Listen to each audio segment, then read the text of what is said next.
Assalamu alaikum. Welcome to AFM pre-September 2025 mock exam, as you can see here.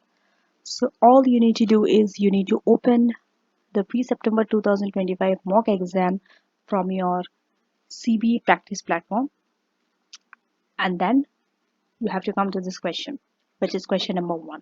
So in AFM we have 3 questions. Question 1 is for 50 marks, and question 2 and 3, which are in section B, are worth 25 marks each.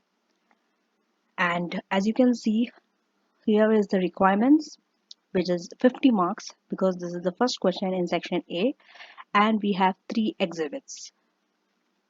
So mostly if you see the pattern of the past paper, your question number 1 is often on accusation or reorganization. Okay, mostly accusation question comes in section 1. So what does this show? This shows that when you are preparing, you need to prepare accusation very well. Why? Many students omit this. Okay, that should not be the case, because you are going to throw a very valuable marks if you are not well prepared for accusation. Most students, they prepare for net present value and exchange rate, but let me tell you, net present value and exchange rate also comes, but they come as a 25 marks question. So you should be equally good in accusation as well. So looking the word accusation, this question 50 marks is on your accusation. That is section C of your AFM syllabus. AFM syllabus is divided into 5 parts, right? As you all know, A to E.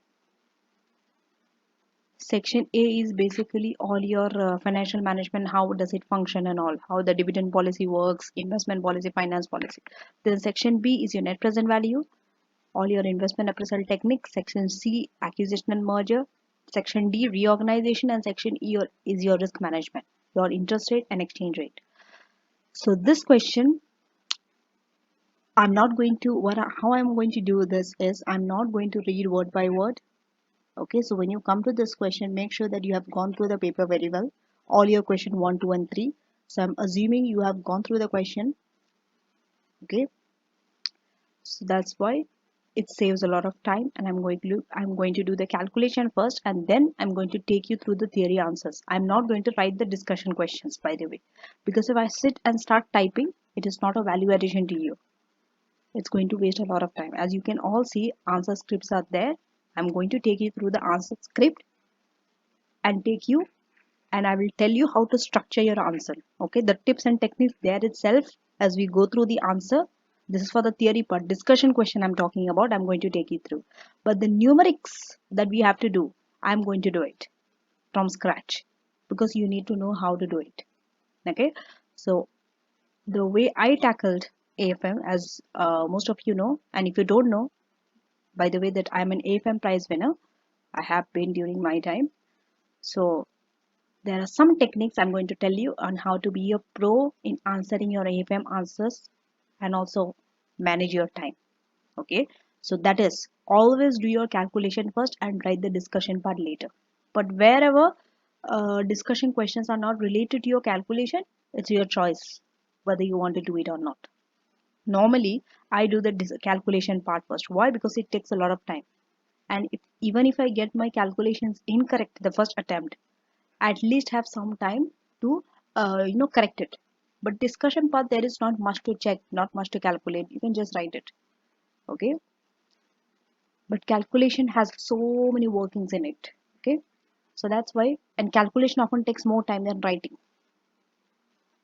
And I'm going to take you through to show you that AFM is not only about calculation as many students used to think. It is divided 50-50. 50% calculation, 50% discussion questions. So you have to be able to write as well if you want to pass AFM. Okay.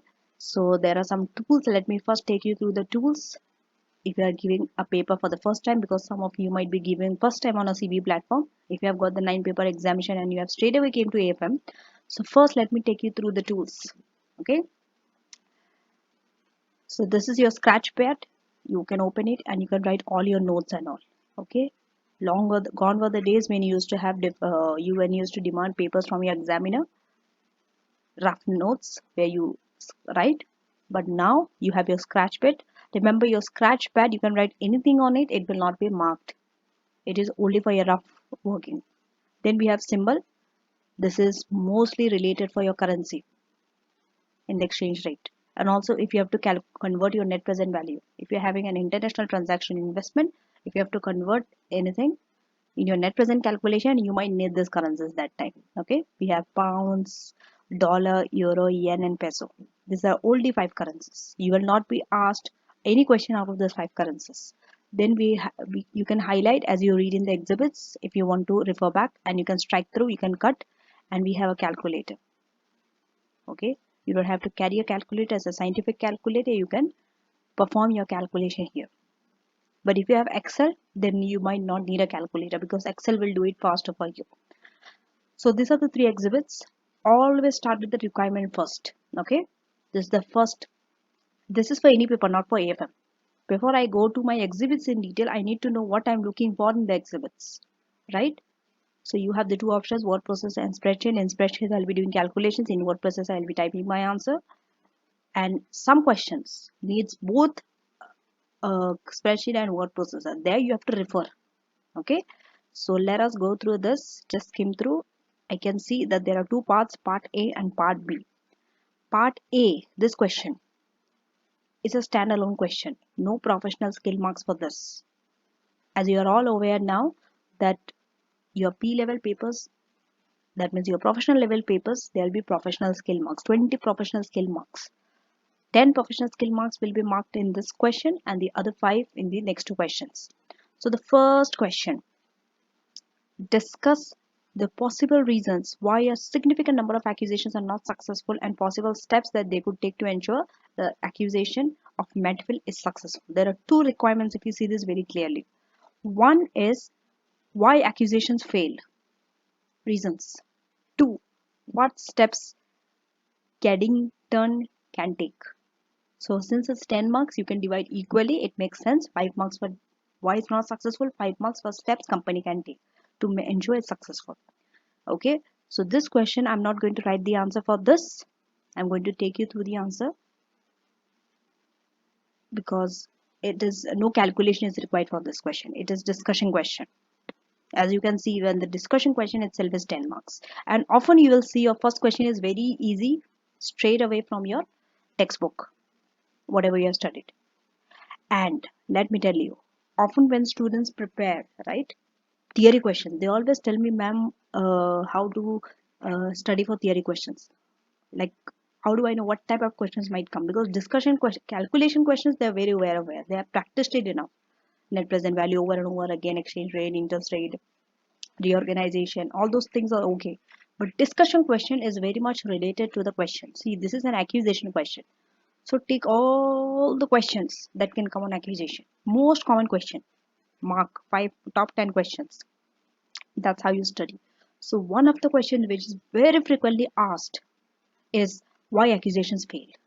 This is a number one question. So this you can very much you are likely to expect this question, and you have to be ready with at least 4 to 5 reasons why it might fail. Okay, so this question I'm leaving it now.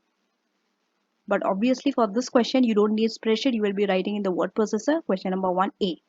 Okay, so you will write question 1A. This is how you are going to write. You need to refer it like this. Okay. Now, once this is done, so now mostly you don't need the exhibits, but if you want you can, but the steps that the company can take for this, you need your exhibit. Okay, you need your exhibit. Mostly see the requirement is given in the order of your exhibit. For example, the first question, it is very unlikely that your first question itself will be from exhibit 3. No, it is from exhibit 1 or 2, maybe both or maybe just one.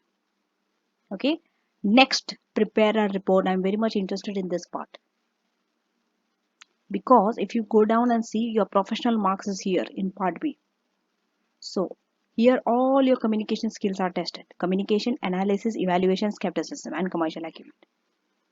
Analysis and evaluation is one, but in SBL is different.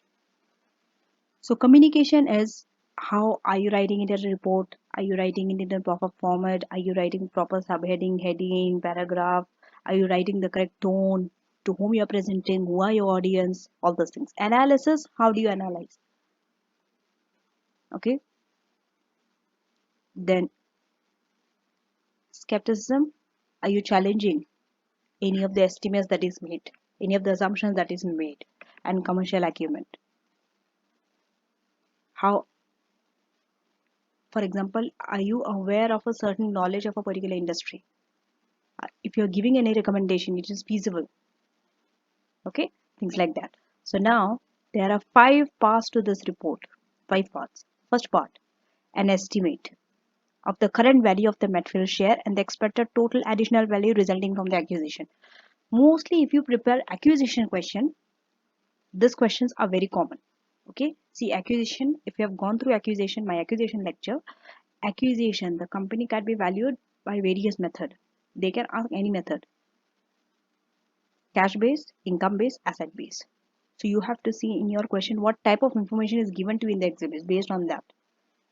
Okay, so here you have to find the current value and also and expected total. There are 2 things you have to do, and this is a calculation, 7 marks. Then you have to estimate the number of K share exchanged for M share in the share for share offer.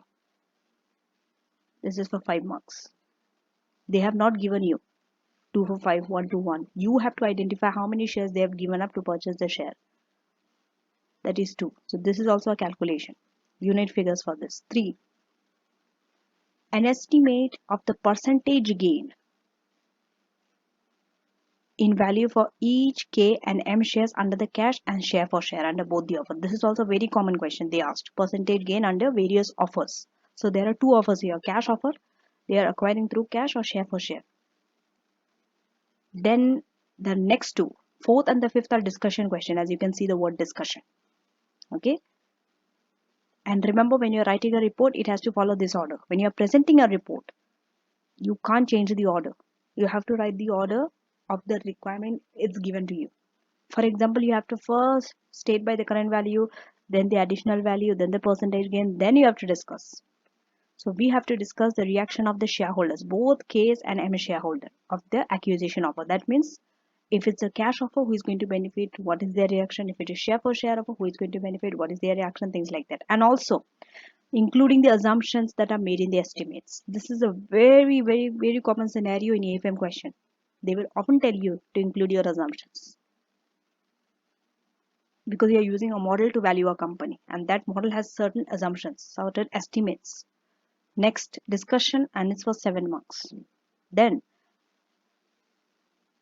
discussion of implications of reducing dividend. So K is thinking of reducing dividend in order to acquire M for cash payment. See, they need cash to acquire M's share. If they do not, if they pay that in dividend, they will not be able to purchase. So rather they are reducing that dividend and saving that cash to buy M. So what is the implication of that deduction in dividend? Okay. This question is commonly based on the case study. It can be any question, but some questions like this, the part A, possible readers of areas of acquisition, these are very general questions. You can expect it on almost any acquisition question. So now let us start by preparing part B. So I will first finish all the calculation part and then I will come to fill the report. But at least the basic pro forma, basic structure of the report you can set in your word processor, because you have to type the report in your word processor. Okay. So here A I'm leaving, part B is a report. So you have to write a proper heading like this: report to the, whom are you writing the report to? Board of directors of this. They have already mentioned it. So you also have to copy paste it. Report to the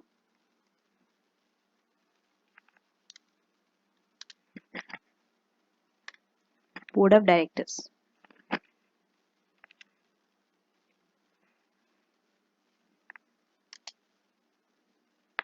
K company. Okay, I'm just using K company because there are 2, K and M. I'm just using the initials, the first letter. Okay, and make sure that this is in bold so I know it's a heading. So by just writing this, you are going to get your professional skill marks. Why? Because you are following the format of the report. Next, you have to write what. See, introduction of the report is a must. Okay, you have to start with the introduction. How are you going to write the introduction? See, you have to structure your introduction based on what are your requirements. Okay, see, there are 5 requirements they're asking: A, B, C, D, E. This are the 5. These are the 5 things you have to mention in around 4 to 5 lines in your report. That you have to find the current value, additional percentage gain, and discuss the reaction of the shareholders, and also the implication of reducing dividend. So these are the 5 things. Okay, so when you're writing, do not write as a first person, write as this report will show this. So your starting line is this report, and then dot you will fill in the blank based on your uh, exhibits, but which is from your requirement itself you will get this. So all these things, see, if you do all these things, what happens, this saves a lot of time. You don't have to waste so much of time going through the exhibits and wasting time. This straight away you can, just by looking at the requirements, straight away you can write all this, because this saves a lot of time. Okay, so this report considers the estimated impact. So all these things you are writing from your this thing. Okay, but you are writing it from where the place is your requirement. You can structure the sentence however the way you like.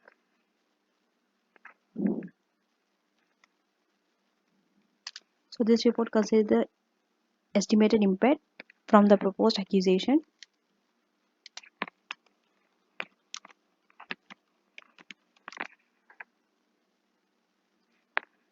of Metfield M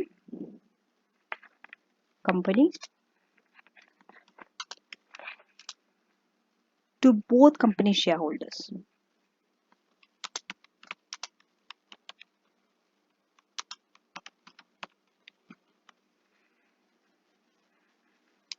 Based, make sure that you are writing proper sentences, not in short forms, not in bullet points, and you are writing easy languages. Do not use complicated jargon and do not use all those words. Okay, it wastes a lot of time, and avoid it. Write simple sentences and write proper sentences based on. So two things, two models. One is cash flow, one is share for share. So one is based on a cash offer,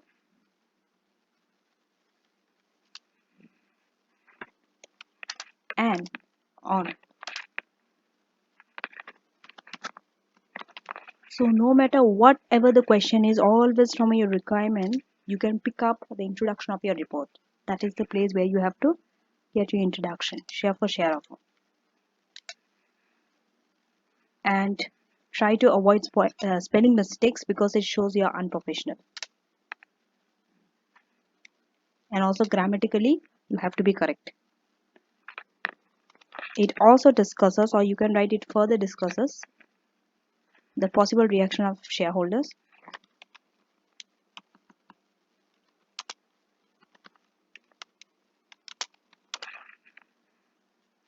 Please avoid copy pasting exactly what is there in the requirements. Okay, do not ever do that. You have to write in your own words, even though you're writing the same thing as asked in the requirement, but you have to arrange it in your own words. That's what I'm doing right now. So it also discusses the possible reaction of each group of shareholders.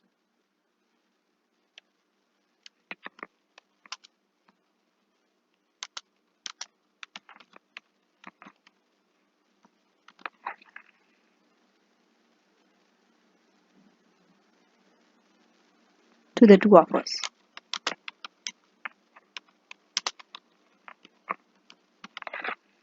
Now, remember, this is not enough. You also have to mention where are your workings going to be. That in case of a certain working calculation, where you have to refer to. So we often refer them under appendixes, where whatever the calculations we do, always follow this guideline in your AFM. Any question, okay? Always you're working. All calculation you will put under appendices. So the appendices to the report, you will write it as a next para.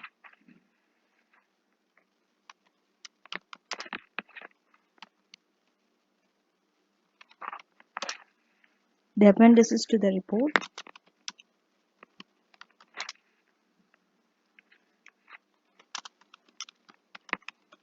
show the detailed calculations. Okay, your detailed calculations will not be shown in your main report, where it will be shown under appendices. So the appendices to the report show the detailed calculations in estimating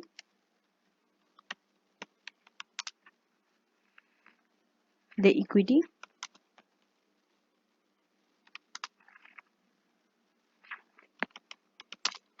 what are you told to calculate? In estimating the equity value of M company,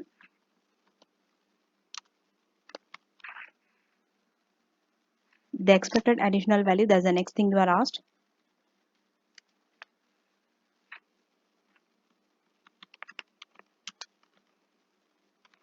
The expected additional value resulting from acquisition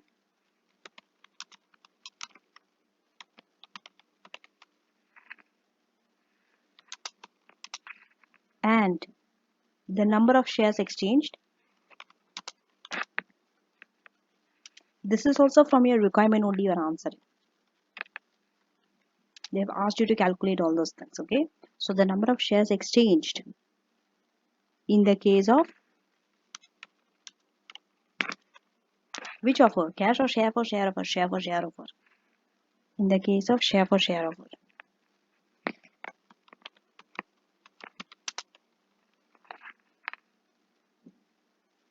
And not only that, and the value to the two companies under each offer.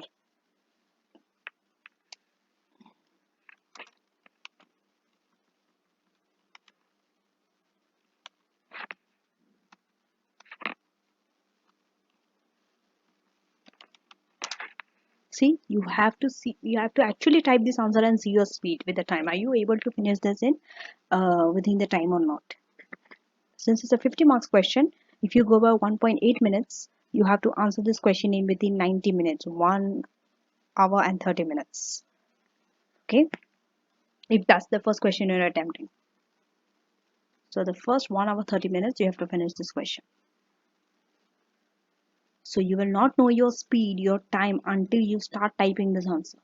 That's why I always tell, do not read the answers. Reading answers and thinking that you know it and actually writing the report, sitting and writing it in 3 hours 15 minutes are two different things. If you find you are slow, what can you do? You have to do more and more papers until you have to keep typing until you are increasing your speed. You should take less and less time. If you are taking more time, you have to keep practicing. That means there's a lack of practice.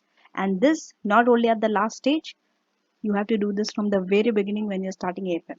When you're doing revision kit questions, you have to do this. Since we don't have much time left for the exams, okay? And the value to each companies under each offer.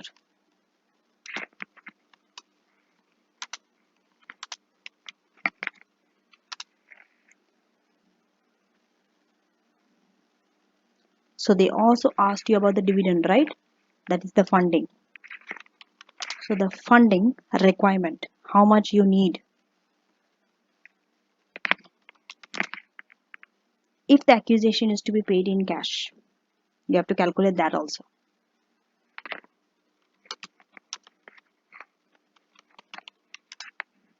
If,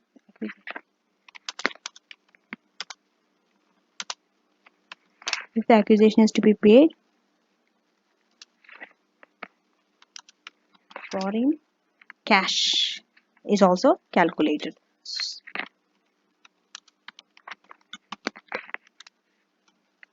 So did you see I have saved a lot of time? I did not have to read any of the exhibits just to write this structure of my report. Okay, but after this I have to go through my exhibits. Then Remember whatever you have calculated, all your workings you don't have to put, but at least the answer for to each first part, second part, third part as a summary you have to put in your table, in your report. Okay, so we'll write it under a subheading summary. You always have to follow this layout for any AFM papers. Okay, so summary of results. If you follow this structure, you can never go wrong. You will always get your marks, professional skill marks as well as your technical marks. Even if you're short of time, at least make sure that you write the structure of the report so that you get at least your professional skill marks, even if you are not able to complete the report. And with whatever you have written, whatever, start concluding. Even if you have not completed the report entirely, or even if things have gone wrong in your calculation, and if you are seeing the time and if you are running short of time, do not go back and try to correct. It's a very common mistakes done by AFM students. What you have to do is you have to go ahead and with that incorrect thing that you have done, go on and start concluding. If you are lucky enough and if you have some time remaining at the end of the paper, that's after you finish all the three questions, you can always come back and complete the paper, complete the remaining part. Now, summary of results from the appendixes. Okay, since it's plural, it's appendices. If it's one, it's appendix. So this I have to bold. Done. Now, what did they ask me? The first part, do not write first, second, third. It looks very unprofessional. Okay, do not put I, then 2I, then 3I, the Roman I's. Just straight away you can write estimate. Make sure that these are not in bold. It's only the headings and the subheadings that is in bold. Okay, estimate of the current value.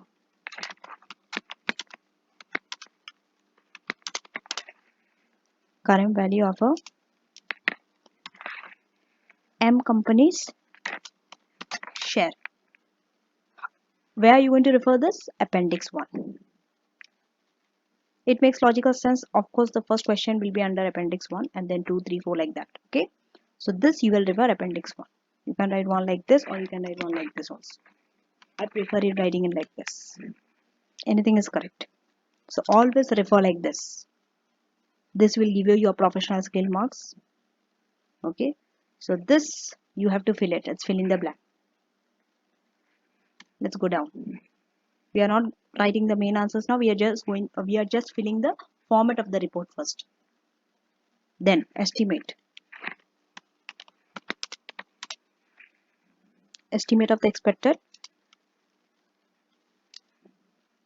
total additional value.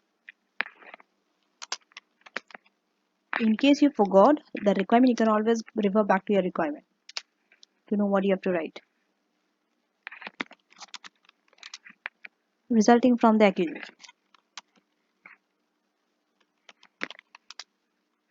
This is under appendix 2.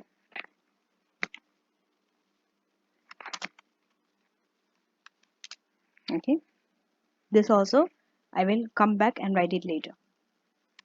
Next. Appendix 3. Number of shares that I have exchanged. So estimate of the number of. Please mention whose shares you are exchanging for whose share. Number of K company share.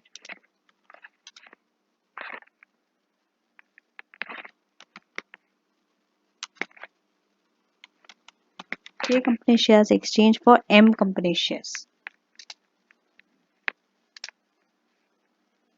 M companies shares in the share for share.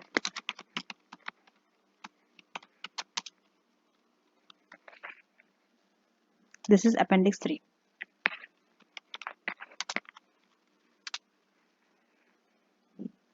Okay. So this also I have to come back and fill the table. I have to do this working in the Excel. Now there's a format. Okay. Then so to get the percentage gain under both the offers for both the companies. See, there are too many things. When there are too many things and gain or a loss, under various options, better to present your answer in a table format. That's the wise thing you can do. So what I'm going to do is, inside a table here, you need 3 columns, one for description and 3 rows. You have to decide your rows and column. Okay, table. So it's 3 column, 3 rows like this. Okay. Now, what I'm going to write here, estimate the percentage gain, right? So estimate of the percentage gain. You can write like this, percentage gain. You can just show the percentage sign, it is enough. These are all techniques to save time if you do not want to write the full things. So since this is a subheading, this has to be in bold. Okay, you can always increase this. Then K company, M company.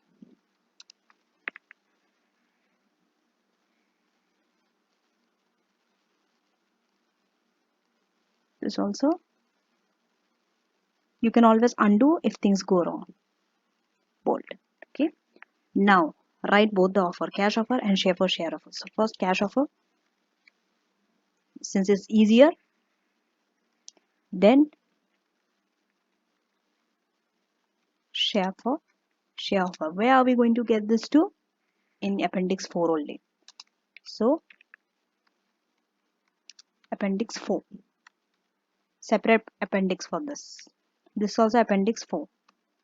See, the nature of these two things are same. Okay, so that's why do not put the cash offer and share for share offer under two different appendix. You can put them under same appendix. It's only the method that is different, but the question is percentage gain and to the two companies. So like this, in a table format, if you put, it's much easier to compare. So which this all I will go and fill once I'm done with an Excel working, because I need my answers for this. So what did I do here? I've just filled the report format.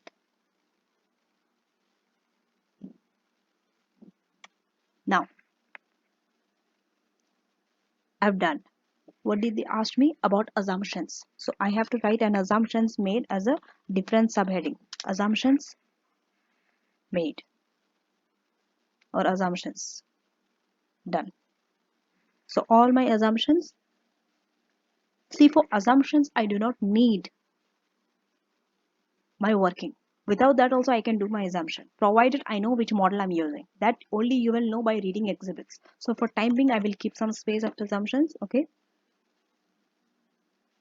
And then reaction of the, what's the next thing they asked? Reaction of the shareholders. And you should always write in paragraphs. Okay. So here you can write in two paragraphs. One is for M company's shareholders, other one is for K company's shareholder. And implications of reduction in dividend. That's the next.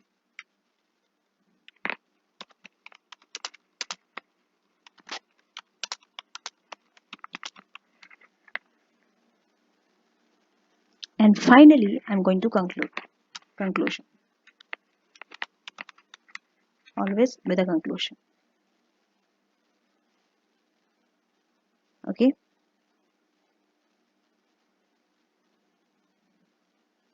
So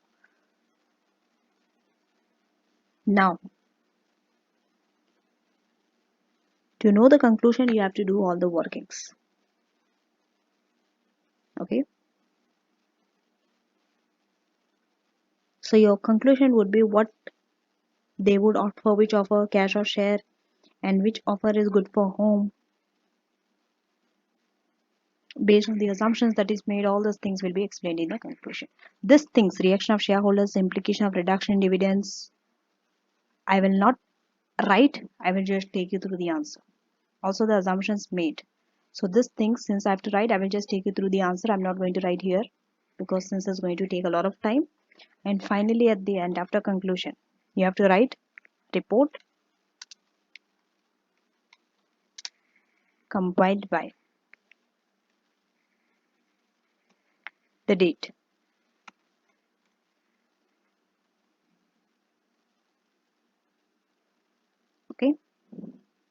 And appendices, you can write. Now you can start working in your spreadsheet under appendices.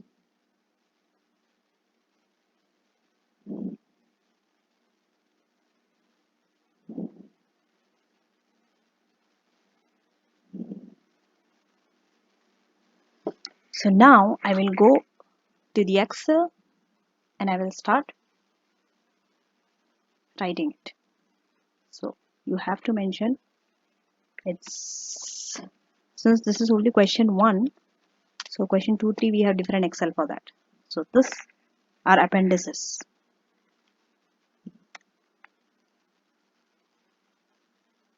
Okay, this is bold. Now I'm going to write one appendix of the other. Appendix 1.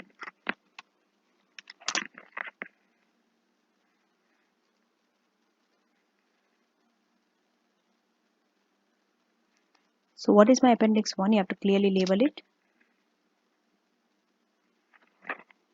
You should always label. There should be a heading for each appendix. The estimate of the current value of M company shares.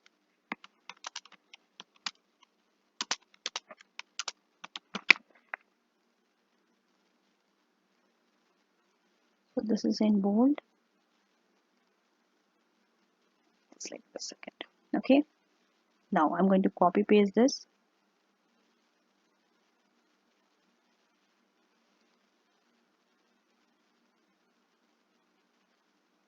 Just extend it and paste.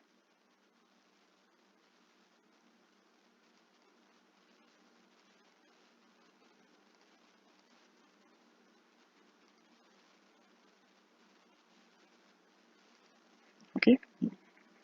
So now is the time I will go and start going through my exhibit. Let us go through exhibit 1. So as I go through my exhibit 1, you have to be fast in reading also, by the way. Okay, all this takes a lot of time, typing, planning your own, structuring also, and reading also. All this in 90 minutes you have to do. That's why you need enough practice. At least 3 to 4 papers you have to do for any paper.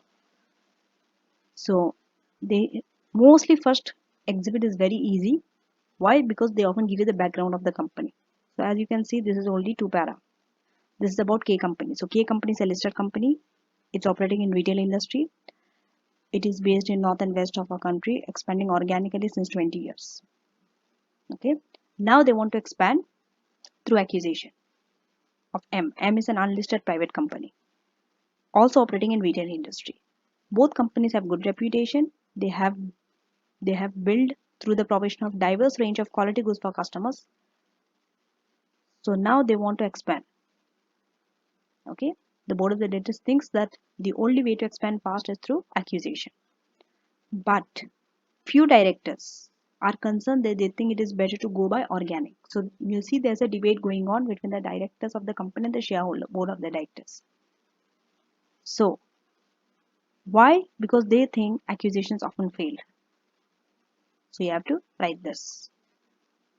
Not much, but for your first, that is part A, you can refer some of this, that both of them have good reputation, then things like that. Okay.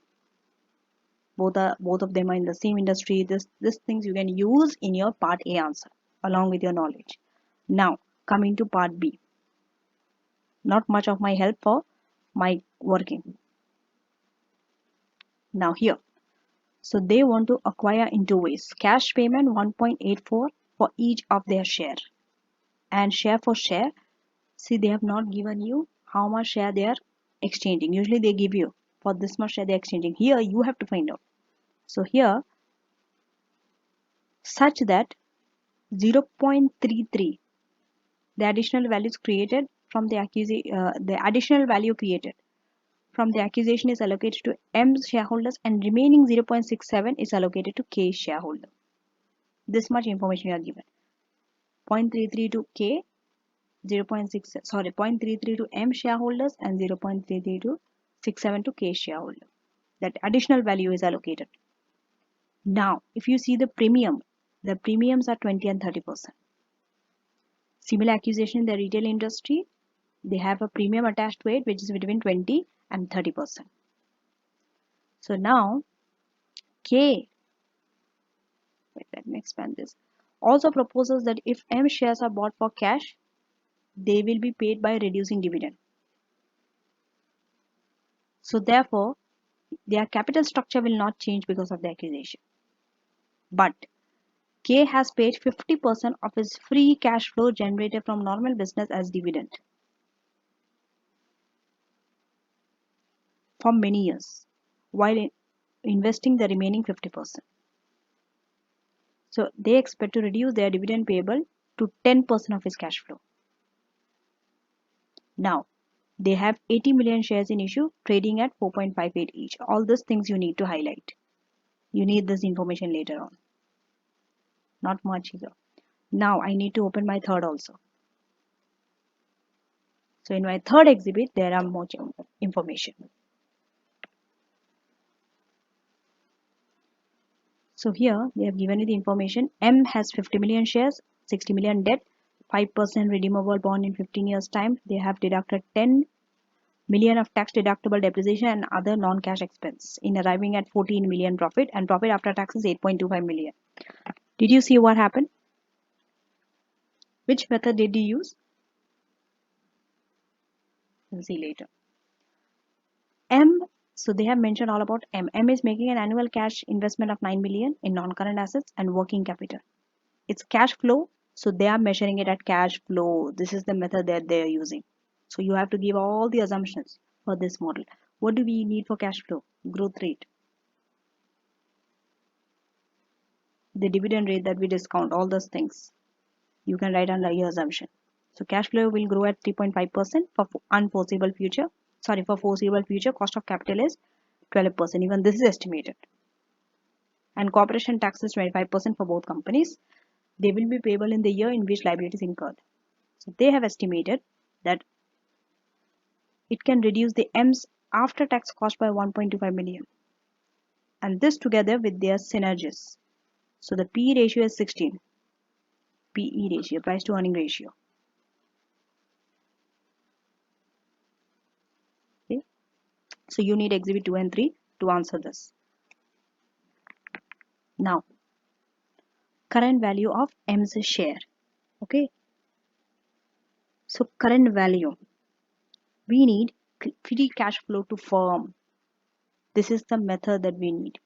Free cash flow to firm. FCF.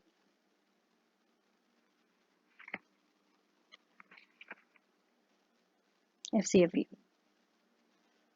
Because the question is estimate of the current value of the share. So it is FCFE. This is the model that we are using. We are given the information about the cash flow, how much it is growing, all those things. Now you have to adjust. Remember, you are given the profit. You have to bring it into term in cash. Okay. So here I will put the equal sign. You should always write what you are writing. Okay. And in the next column, you will put an equal sign and go here and see your profit is 14 million. This you have to adjust. This profit you have got after you have deducted 10 million tax allowable depreciation. So what do you have to do? And also you have to deduct whatever the cash you have to deduct. So this 10 million you have to add back, and this 9 million investment in cash you have to deduct. And also the corporation tax, which is 25%. This 25% corporation tax is on your profit. That is 14 million. So this also you have to deduct to get your cash flow. Basically you are converting your profit to cash. So here you start with 14 million profit, that's given. You have deducted 10 million, now add back because you are converting it into cash. Deduct your 9 million cash investment in non-current asset and deduct your 14 million profit into 25%. That is your corporation tax you have to deduct, 11.5. So now we are getting the company value.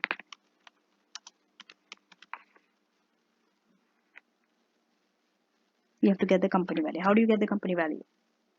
Remember, in the first step here itself, you have to get it correct. If you get it wrong, everything else follows on and everything will be wrong. So it's this into the growth rate. What is the growth rate? 3.5%.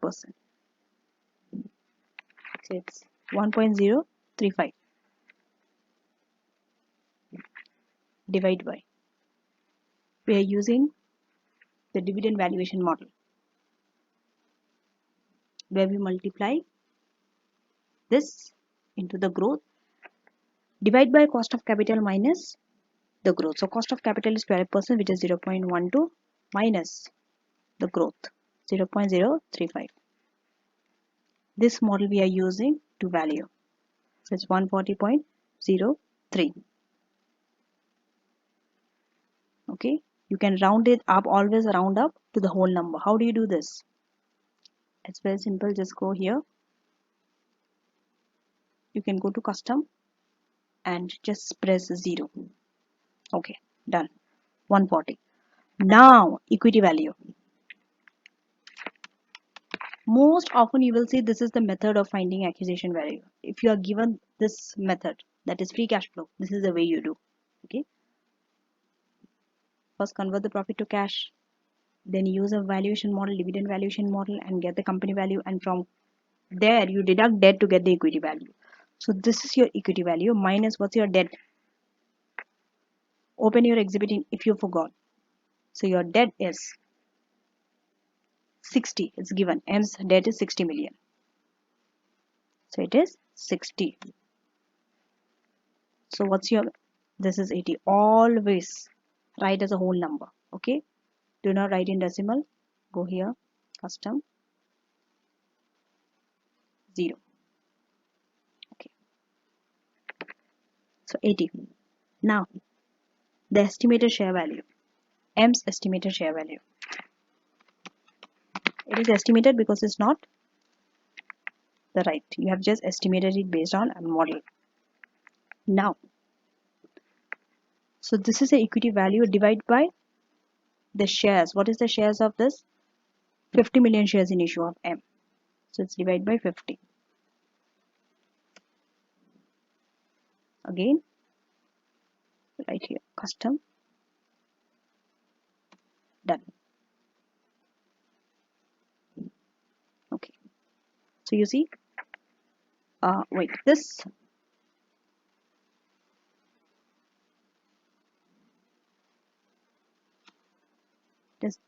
divide by 50.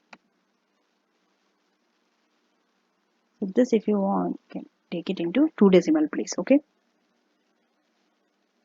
so it's 1.60. See, when you are taking a share price, this things you can take in 2 decimal places. Okay, so it is 1.6 because you have to convert it with a share price which is already given. If you see here, when they have given you a share price, I think it's in exhibit 2. See, they have given in 2 decimal places. That K shares are trading at 4.58. So when you are giving the shares that are trading for M, you have to give in 2 decimal places. It has to be similar. That's why you have to keep it similar. Okay, 2 decimal places. So it's trading at 1.6 per share. You are finding it per share. Okay, done. So now what will I do? Immediately I will go and copy paste this. Copy it to my word processor where I've written the report. Here, paste. Okay, so it's pasting the whole number, but no.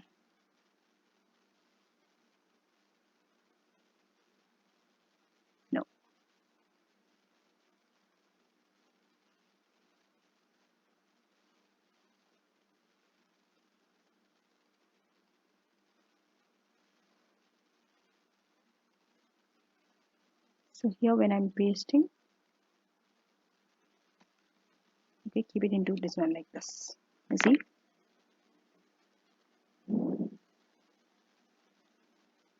So this is why having a structure of my report helps me like this. You don't have to type again. Okay, but when you're writing it, just write it dollar sign. It's per share. You can write per share or you can write slash share. Like this you have to write. Properly you have to write like this. Don't just write 1.60. Okay. So already you have answered this. So if you go back to your requirement, first requirement is answered. This one, estimate of current value of M share for 7 months. but you have to also answer the total additional value. So total additional value you will get in appendix 2. Now you have to do that working under appendix 2. Copy, paste it here, right, because I would love to leave one space always in between from next one to next. Now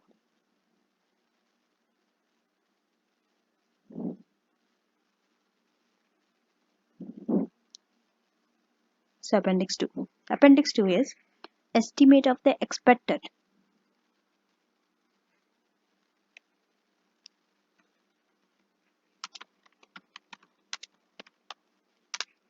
total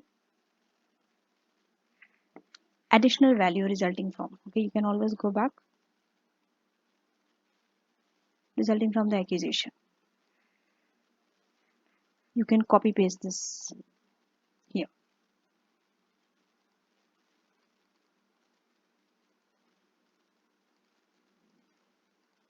Okay, it's not able to copy total additional value.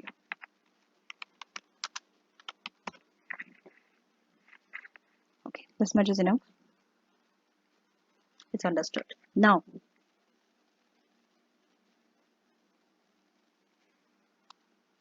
so we'll write M companies, M's after tax. Remember, we are using price earning ratio. We need earnings after tax earnings. Okay, so after tax earnings, you should always know your place of where to start. So after tax earnings, you need all these things are after accusation. Okay,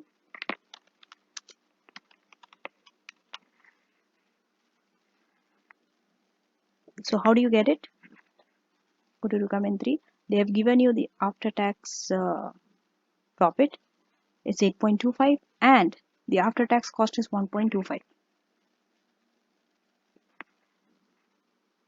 They can reduce this much of cost, 1.25, by this accusation. So from 8.25 you have to deduct 1.25.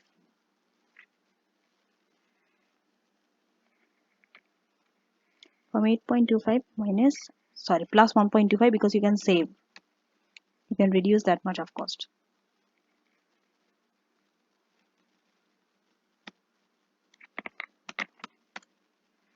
It's 9.5. Now, they have value after accusation.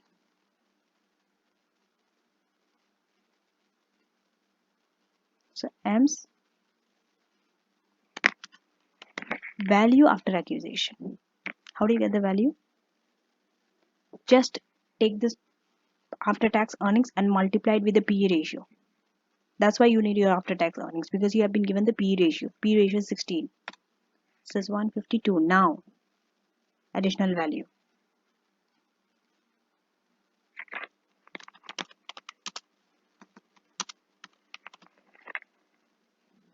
So additional value is, it is this minus what is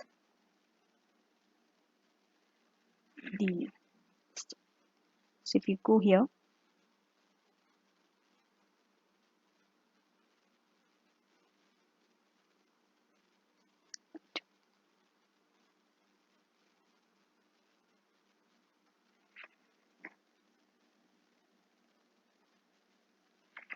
see before accusation.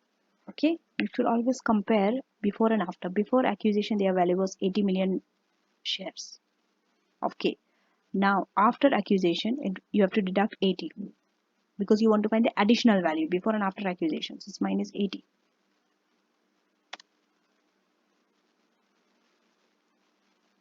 I'm sorry, it's not, I'm sorry, coincidentally that is also 80.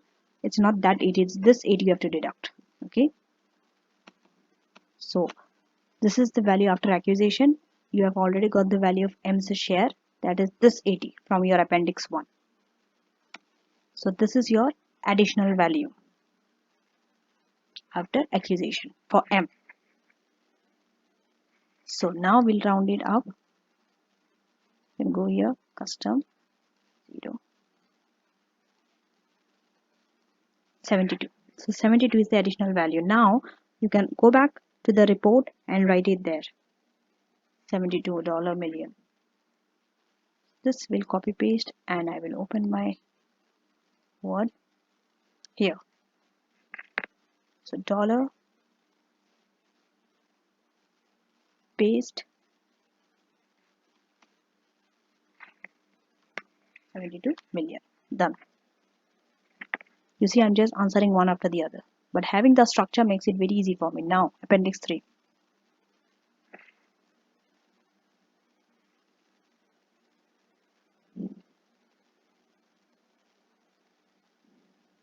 So now, Appendix 3.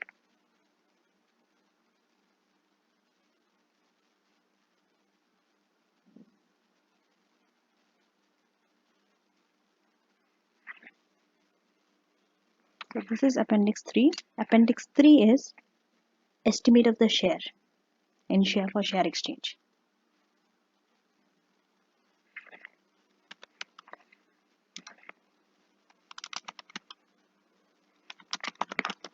Share for share, I'm not writing the whole thing, okay? That's understood. Now,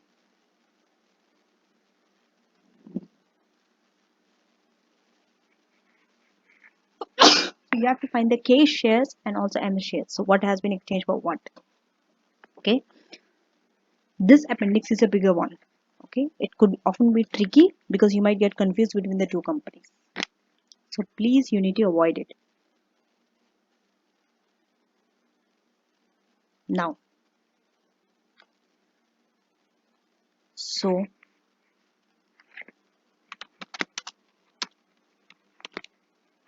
remember, you don't know what is the share, but they have given you a value in appendix 2.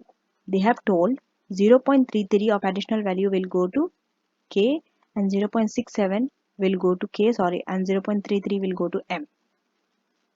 Okay. So now that you know the additional value, now you can allocate from your appendix 2. See, did you see the structure how one appendix is dependent on another? That's why you have to get this correct. This additional value you have to get correct. And this equity value you have to get correct, otherwise this additional value will be wrong. So that by that ratio you can get it. So share of additional value to K and share of additional value to M. I'll just copy paste it here and just change the name to M. It is 0.67 to K of 72. Done. And 72 into 0.33 to M. So this will keep in one decimal place. Just press it. Custom, if you want to keep it in one decimal place, you have to press this. Okay, so it's 48.2 and 23.8. Now you need the current value. K is current value, and also K is estimated value after acquisition. We know about M, but we don't know about K's, so we need that also.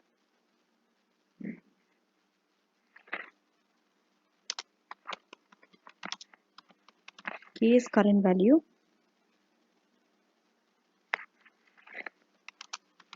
K is value after acquisition. So K is current value. They have already given you in appendix 2 that it is 80 million shares trading at 4.58. So it's 80 into 4.58. This. Now, after acquisition, it is K is this plus the additional value of K, that is this 48.2 from acquisition. So it's 414.62. This also will keep in one decimal place. It should be uniform, okay? So that comparison is easy. If you are keeping one thing in one decimal place, everything that you are comparing it against has to be in that decimal place. Now, So what's you need the share price of K after acquisition. We don't know that.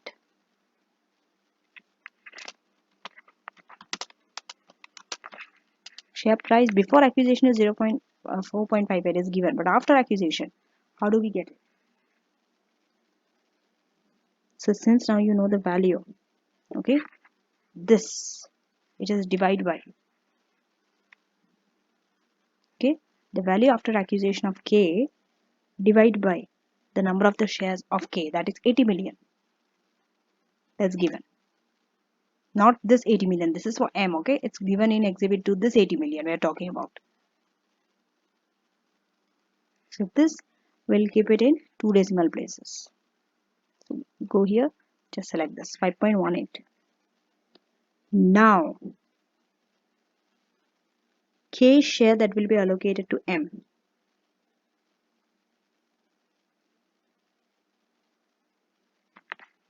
Okay.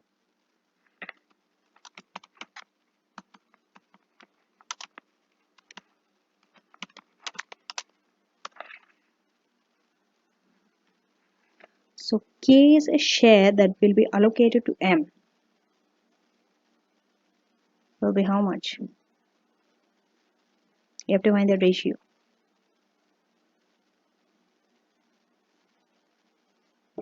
So now we know the share price of K, right? So first find the M's share. Okay. M's share we have already found in exhibit 1 as 80. So it is 80 plus. This is the share price of M. This is after acquisition plus the additional value. This is the current value of M's share. Then we found the additional value, that is 23.8 of M's share, and then we divided it by the share price of K after acquisition, because the target company is M, remember. So it's 20. So 20, if we round it up, it's 20. Okay. And current number of M's share.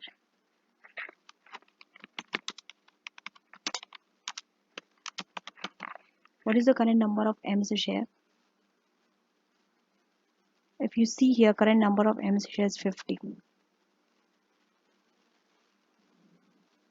So if you see the ratio, current is 50, K shares allocated to M is 20, so it's 2:5. You have got the number.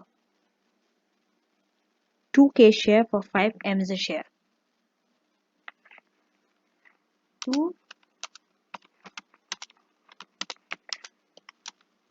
is the ratio. 2 K share for 5 M's share.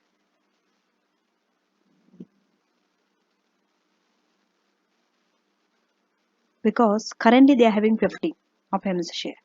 So 20 divided by 5 is 2:5 only. It's the same thing. This, if you round up, is 20. Okay.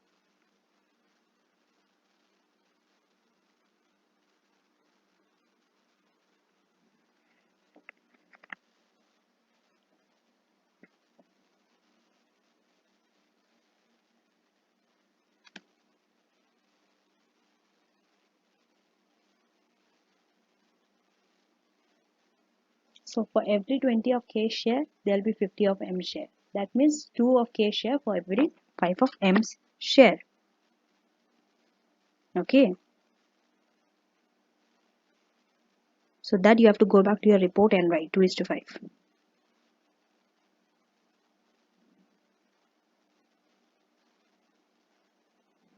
So I will go back to my word processor and here I will write it.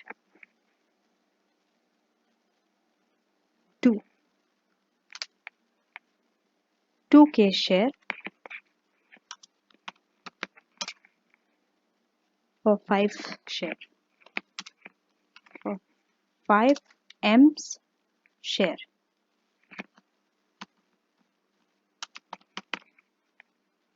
Done. Now I will fill this. Now I have to do appendix 4.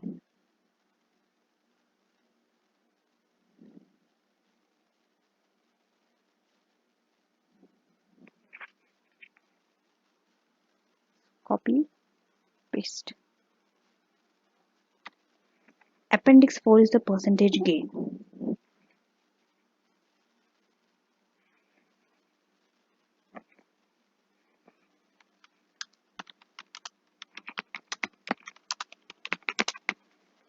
Percentage gain under each method. So first we'll go by cash offer.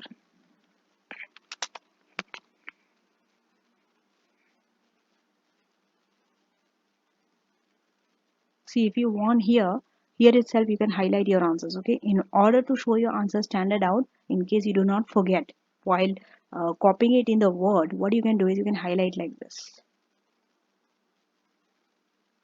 Make sure that is something that it stands out like this.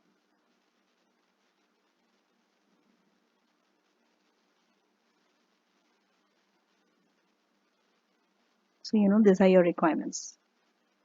Okay, like this.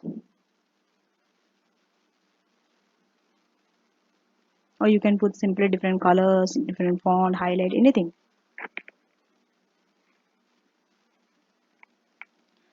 Now first, so gain in value, this is for M.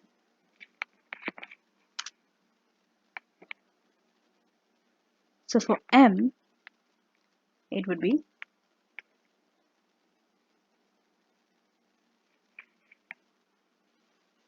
see here we have already found out 1.6, right? 1.60 as M's estimated share value.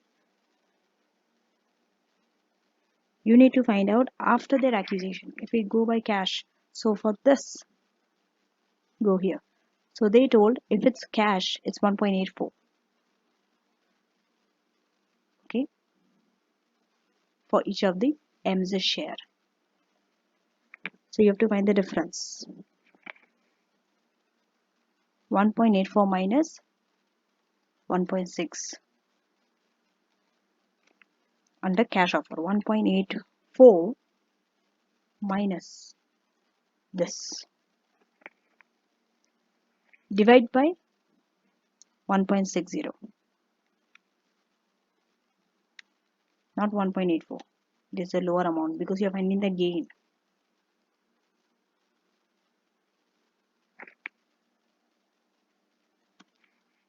So if you convert this into percentage,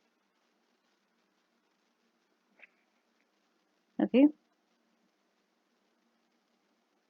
it is 15%. 15%. Now for K's share, you want to find the gain. Same, 1.84 of cash would be for K also.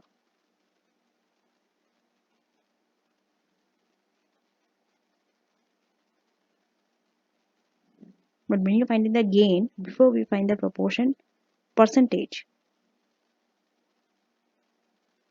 we first have to find the difference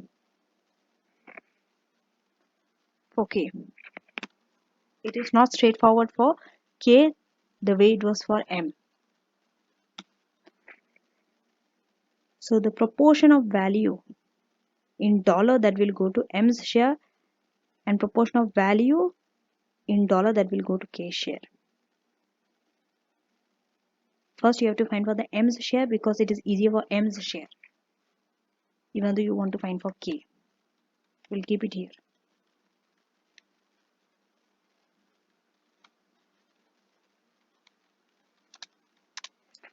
Proportion of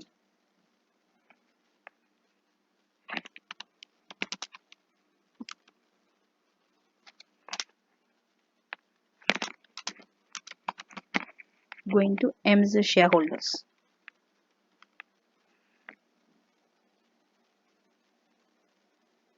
So how do you do that? It is very easy. Under cash offer is 1.84 minus 1.6. That is for M's. We are still for M. Okay. Into how many shares? First we have to find it in terms of shares. We are multiplying it by the number of shares into 50 shares. because for M there are 50 shares. It's 12. This is 12 million. Then proportion of value that will go to K shareholder.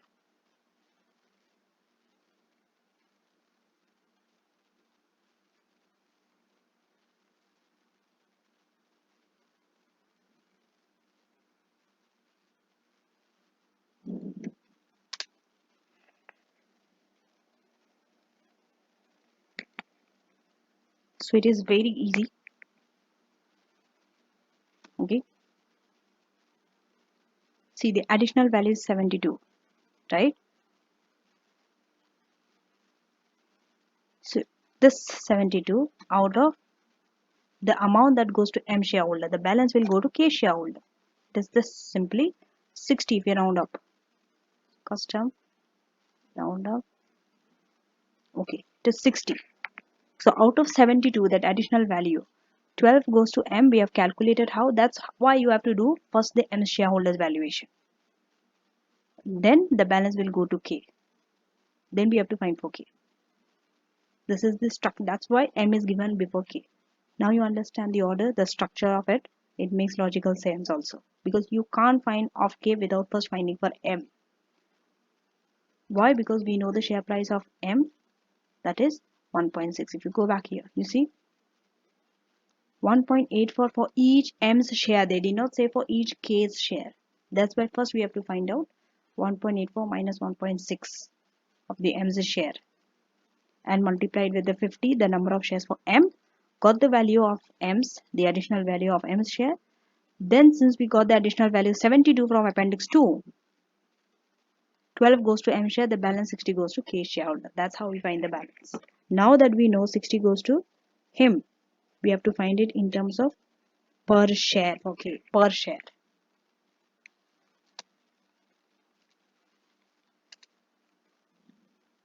Because if you see for K, this 4.58 is given per share. So under cash offer, we have to see it per share if you have to compare. So now it is 60 divided by the number of shares for K. If you see the number of shares for K, it is 80. It's 80. Okay.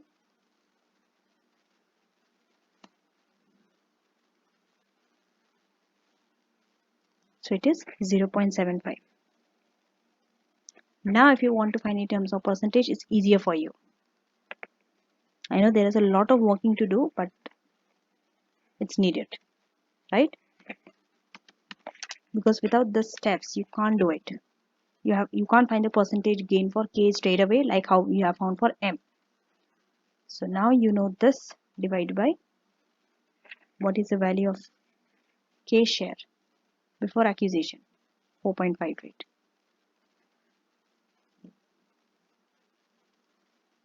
We want to find out in terms of percentage gain of the additional value that goes to each share. That's why we first found the additional value of K, that's 60.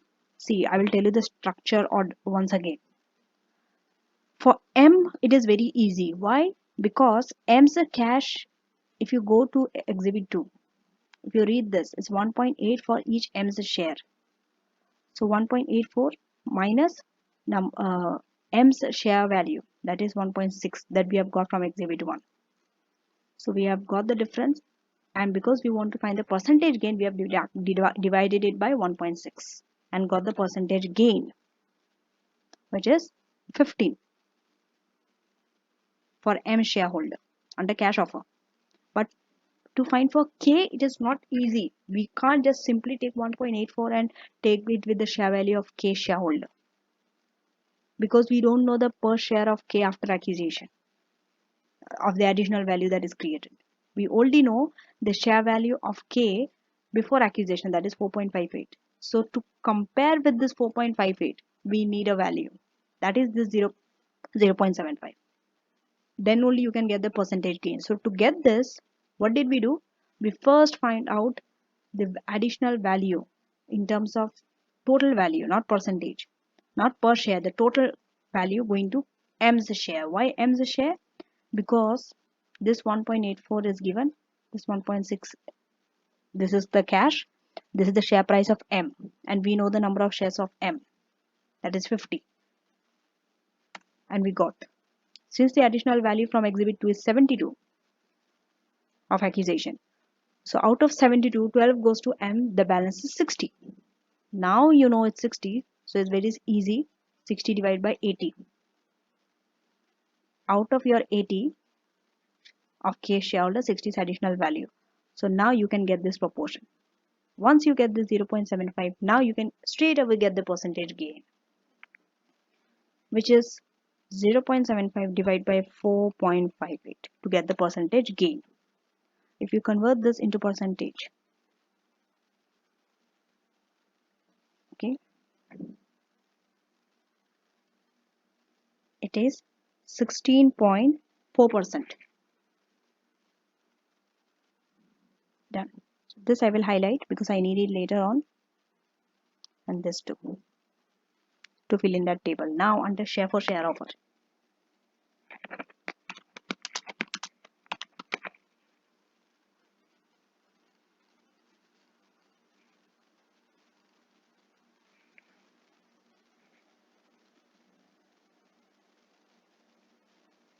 So here M's share. This time when you go, this time it is easier to find K's value percentage gain but not M's, because when you go here, see, share for share exchange, number of M's share are exchanged for number of K share. Okay. So first let us find the gain in value for M. When you want to find the gain in value for M, remember under share for share offer you are giving sum of the shares. Okay, it's 2:5. Do not forget that ratio. So when you go here, you need your previous share price of K after accusation, that is 5.18. Okay, this you will multiply by how many shares you are giving, 20 shares. So that price into 20 minus 1.6 of M share, that is currently you are trading at that, into 50, because currently they have 50 shares. So this is after accusation minus what currently M has, because you want to find the gain, divide by this. It is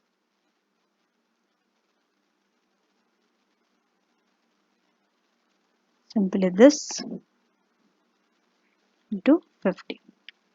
Currently it is trading at 1.6 into 50 shares, that you have taken the difference with what they are sharing, getting after accusation, that is 5 point something, 5.18 into 20 shares. This is under share for share exchange. So if you take it in terms of percentage, let us go here, it is 29.5%. This also highlight. And then for K,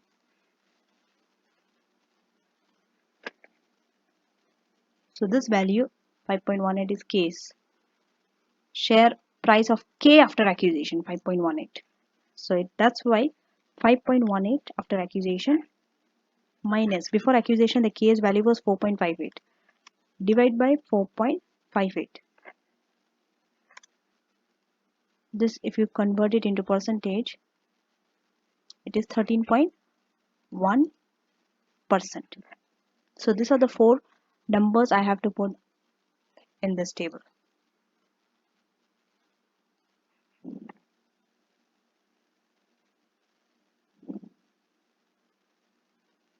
So it is 16.4% under cash, and here it's 15%, but 15.0% is easier for comparison. 13.1%. So if you are putting one figure in one decimal place, all the other has to be in one decimal place. Okay, there have to be a uniformity. It has to be consistent. Done. What's next? We have done, in fact, all the calculation part is now over. Now I have to fill the report. I have to write my assumptions. I have to write my conclusion and implications of reduction in dividends. So this is how my report looks like. Okay, isn't it neat? So now my spreadsheet work is over. I can close my spreadsheet and I will go and compare it with my this thing. I only need to keep my word processor open and fill in the blank. So I can straight away go and write my assumptions first. Okay.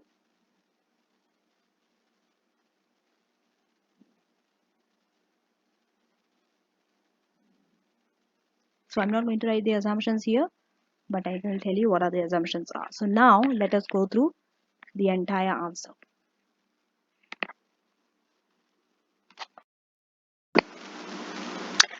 So now this is the answer for your question 1. This is how your report will look like.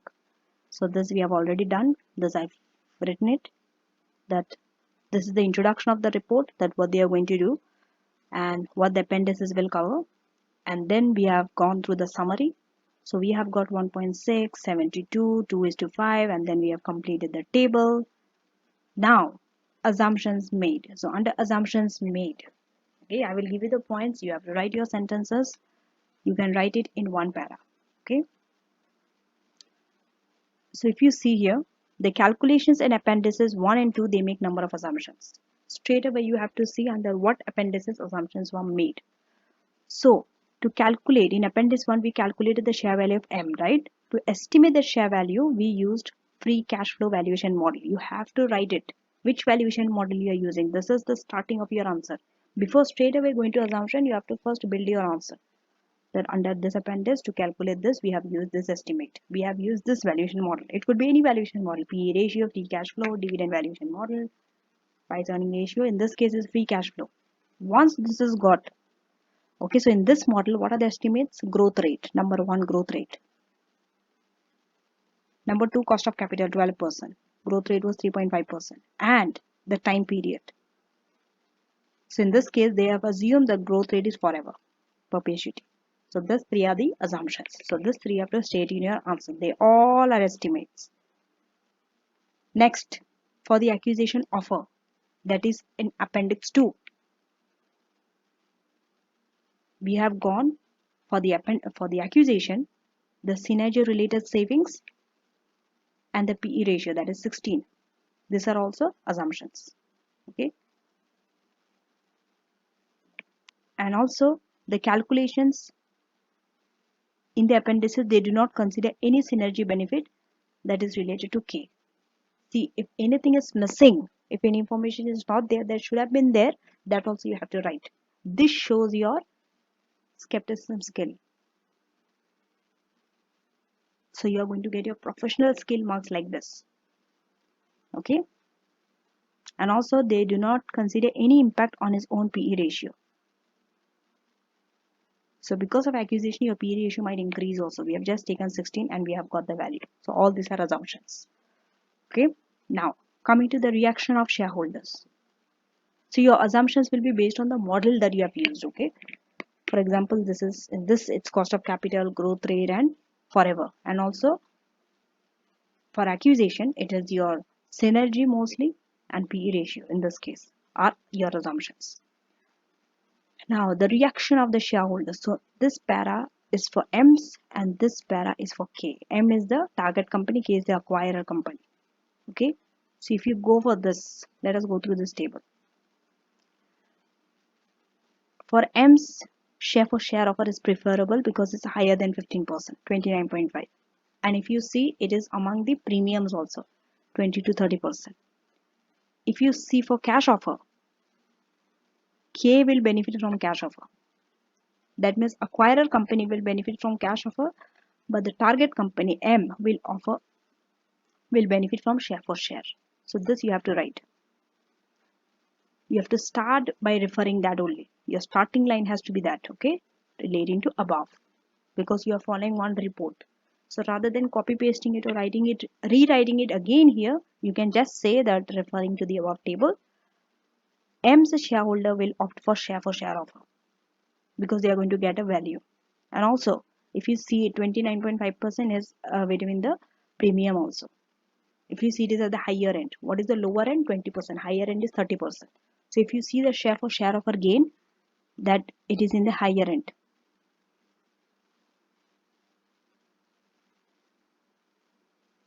And M will be less attracted to cash offer because they are the lower end. But remember, you have to show your evaluation skill. How are you going to show your evaluation skill? By pros and cons.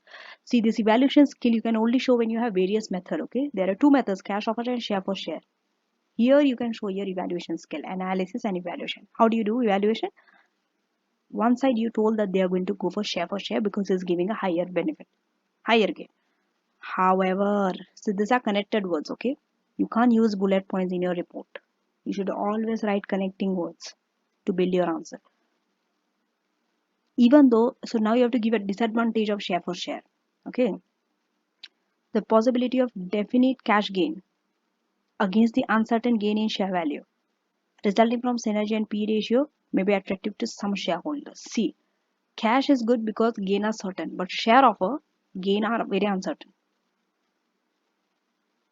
But some shareholders might find that attractive. Okay, so that's why, see, you should always give a possibility. Do not write straight away, straight cut conclusion, or just do not write one method. They will only go for share for share. You have to consider other things also. That is your evaluation skill. That shows that you have a commercial acumen skill. Okay, they may want to consider. So you have to write like words like this. They may want to do this. They have to do this, or they could, they should, they ought to. So they may want to consider rejecting the cash offer initially. So initially they might want to reject the cash offer, but they may try to negotiate a higher cash offer. Why not? Because you have to take care of the other stakeholders also. However, K will not be able to increase the cash. See, even if they want to offer higher cash offer, see on the other side, K cannot do that because they have a limited availability of finance. So how beautifully they have pictured everything in one para, right? Next, now we are moving to K. K, on the other hand, they are attracted to cash offer rather than share. But here also you have to give the pros to K of the cash offer and the advantages to K. So this, additionally, if that offer was accepted, they will increase the reputation for Ks. Okay. And the premium, if you see, it is below the industry lower end figure. What is the industry lower end premium? 20%. And if you see the offer for cash, it is 16.4%. It is lower than that. So the share for share also will be acceptable to them. In this case, for K, both might be acceptable. But one thing, if they go for share, it is better for them because they do not have to pay anything in cash. And their funds will be available for alternative investments. So they can consider both the offer. So now, see, you are giving three para. One, you are showing the impact of M. One, you are showing the impact of K. And finally, 2 to 3 lines of conclusion. Okay. How your conclusion looks like in real AFM is like this. So it's possible. You just give a possibility.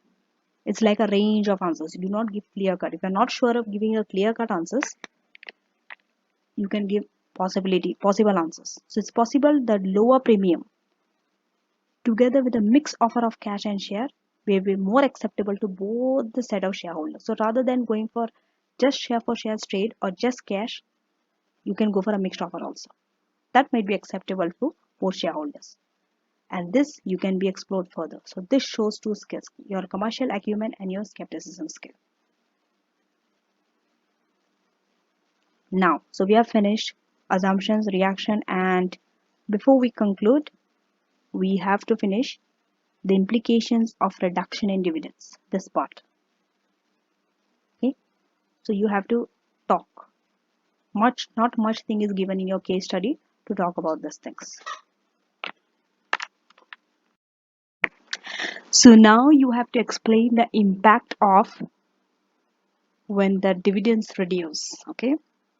How they are going to get the fund apart from reduction of dividend. So we are going to talk about the cash payment because on this only we have to reduce the dividend if we go by the cash payment for the acquisition. So if this is the preferred option, the part will come from the forecast cash, that is from your normal business activity, and this will lead to an 80% reduction in the dividends that is paid and could have implications to K company, that is the acquire company.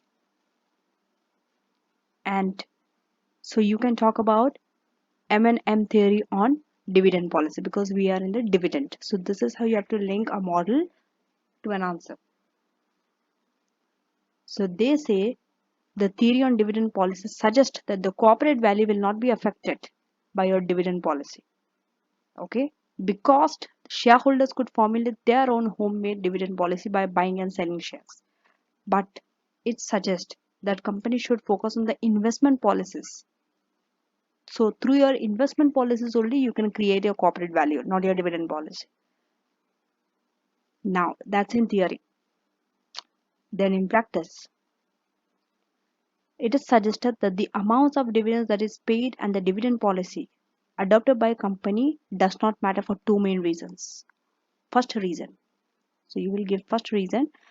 Dividends are used as a signaling device. Okay. So if there is a sudden unexpected changes in the dividend policy, it is not viewed positively. That means it could interpret that the company is failing. So that's why K company has to make this very clear in its communication that why they are changing the dividend. They are changing the dividend not as a signaling purpose, not because of market failure, but it is triggered as an investment strategy. Next, second, a stable dividend policy. If you are having a stable dividend policy, you can attract a certain group of shareholders. Okay. So if you are a high rate taxpayer, you will prefer a low dividend payout. And if you are a low rate, you will prefer higher dividend payout. So this also dividends that are paid will trigger a change in the stakeholders of the company, resulting in excessive and positively negative share price volatility.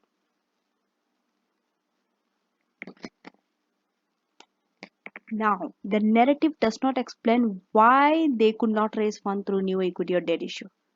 So this is you are showing your skepticism skill. Okay. If you see the narrative, it does not say why they cannot raise funds through other means like equity or debt issue. Or it does not even explain that why it is necessary to restrict your dividend to fund acquisition. So here you can go for a mixed offer. If you go by a mixed offer, then you don't have to restrict your dividend. So that's why the board of director, see you're writing the report to whom?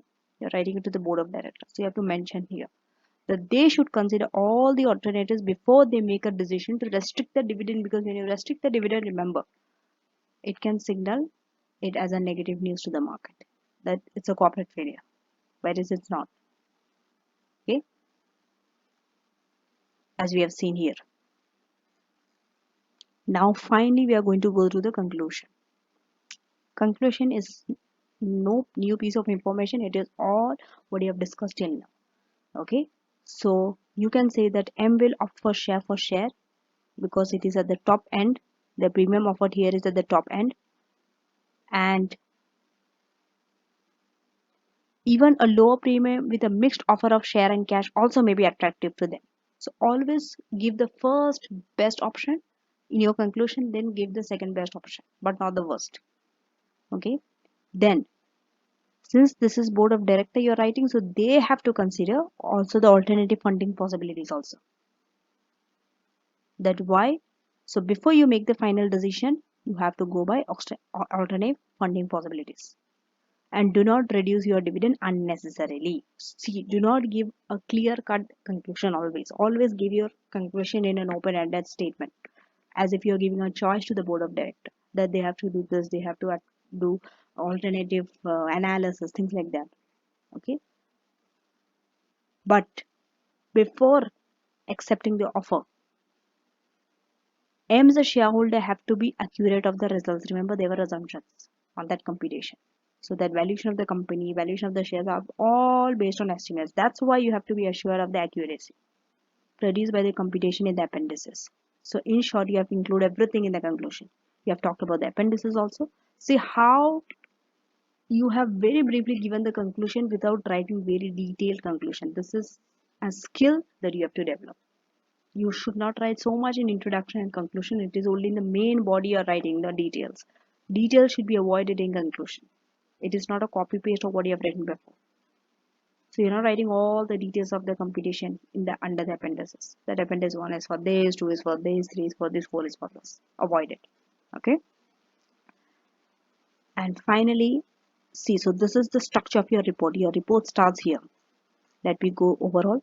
Since we have finished the entire report, first we'll write the report, then introduction, then the summary of the results. We have got this in the appendix, and 2:5 share, and then this table we have formed, and then assumptions made. We have wrote the 4-5 assumptions, then reaction of the shareholders, the two shareholders reaction, and finally what would be the best, a conclusion like, and then a reduction of dividends. We have talked about the Modiglian and the Menelaus theory. You have to talk, often have to bring this out when there's a discussion about dividend policy. Okay, you have to talk about signaling and all those things, then conclusion.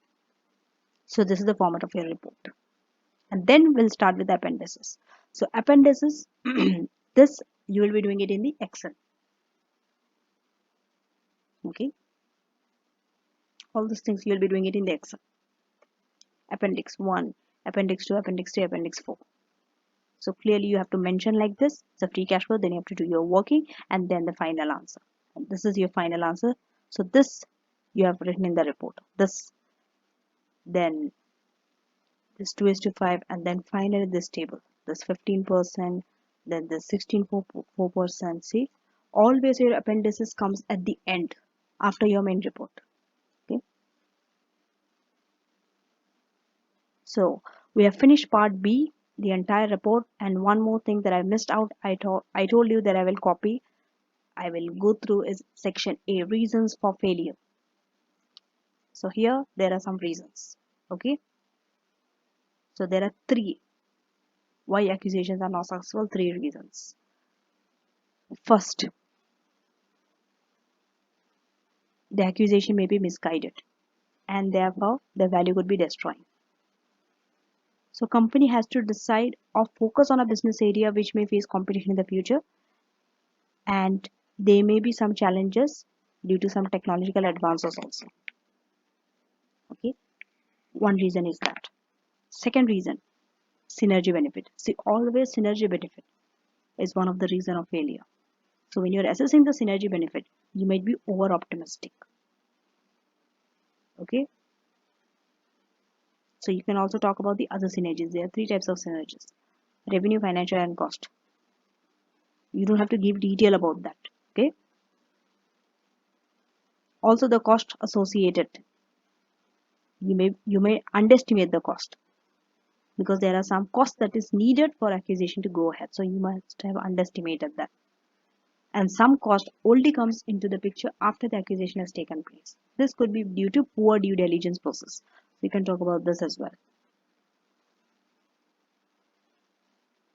So here one is excessive price. Because you are so excited to enter into an accusation, you are paying a heavy price for it. The third reason, management. So you can talk about the culture. The integration process could be poor. Okay, the two management parties are not in align with each other. Their working practices are different. They may have plans which are too rigid. Communication is poor. Okay, so this could destroy the trust and result in some key personnel leaving the target company. And also the culture, you can talk about the culture.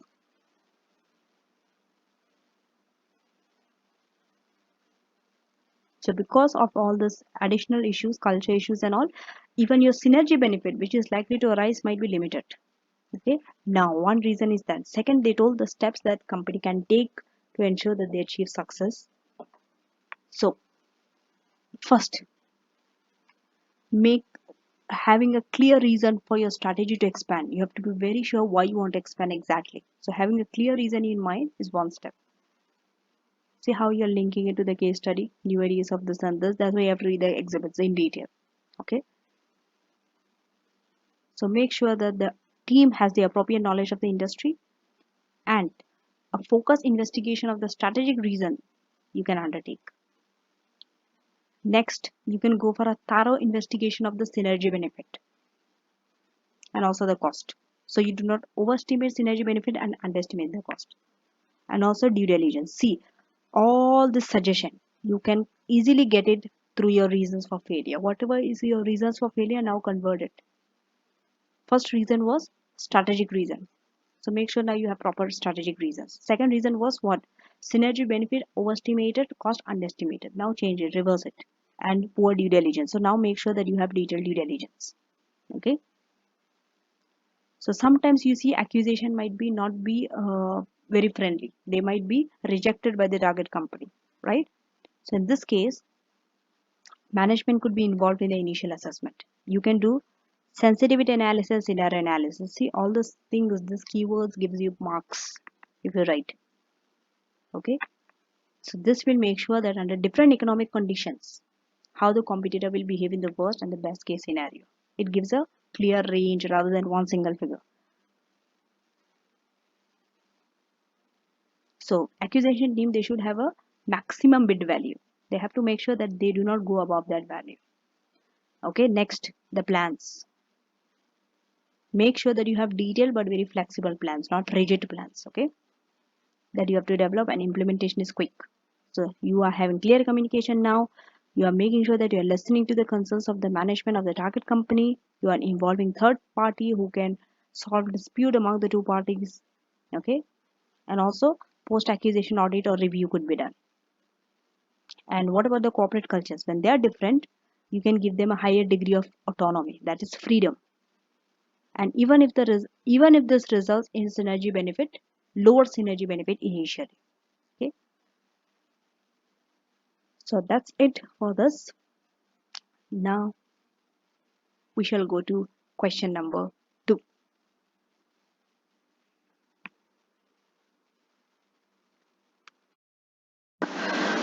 So this is question 2 of AFM 3 September 2025 mock exam. So this question we have net present value calculation. Okay, so first I'm going to open the requirement and see here you have to determine the project's criteria. Okay, determine which of the projects the board's criteria are fulfilled by each of the 3 projects, showing all relevant calculations for project 3 for 12 marks. Then you have to discuss the issues involved in using each investment appraisal method to determine whether or not to undertake the project and to decide the order of priority between the projects for 8 marks. The professional skills that you will be tested here are analysis and evaluation, skepticism, and commercial acumen. So, except communication, all the other skills are tested. Why not communication? Because here you are free to write your answer in any format. There is no fixed format, unlike question number 1 that you have seen, where you have to write in a report format. So, now let us go through the exhibits. Question 2 and question 3, if you see, you will often see that they just have 2 or 3 parts to a particular question, where one is calculation, purely calculation, and the other parts are discussion on that calculation.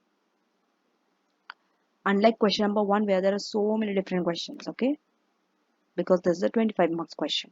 So you, and also your exhibits will be shorter here. So now let us read exhibit 1. So the question you are given here this year is net present value. Often you see in the past papers also, question 25 mark questions are your risk management and net present value calculation. So here you have been given 3 projects. Project 1 sweet bar, project 2 fizzy water, project 3 food drinks. Okay, and you have been given the method. So there are 3 methods: net present value, duration, and value at risk. And these are the criteria you have to fulfill for all the three projects. Net present value has to be positive for you to accept the project. Your duration has to be less than 3 years, and value at risk, that is at 95% confidence level that your net present value will be positive. And here, each project has a time horizon of 4 years.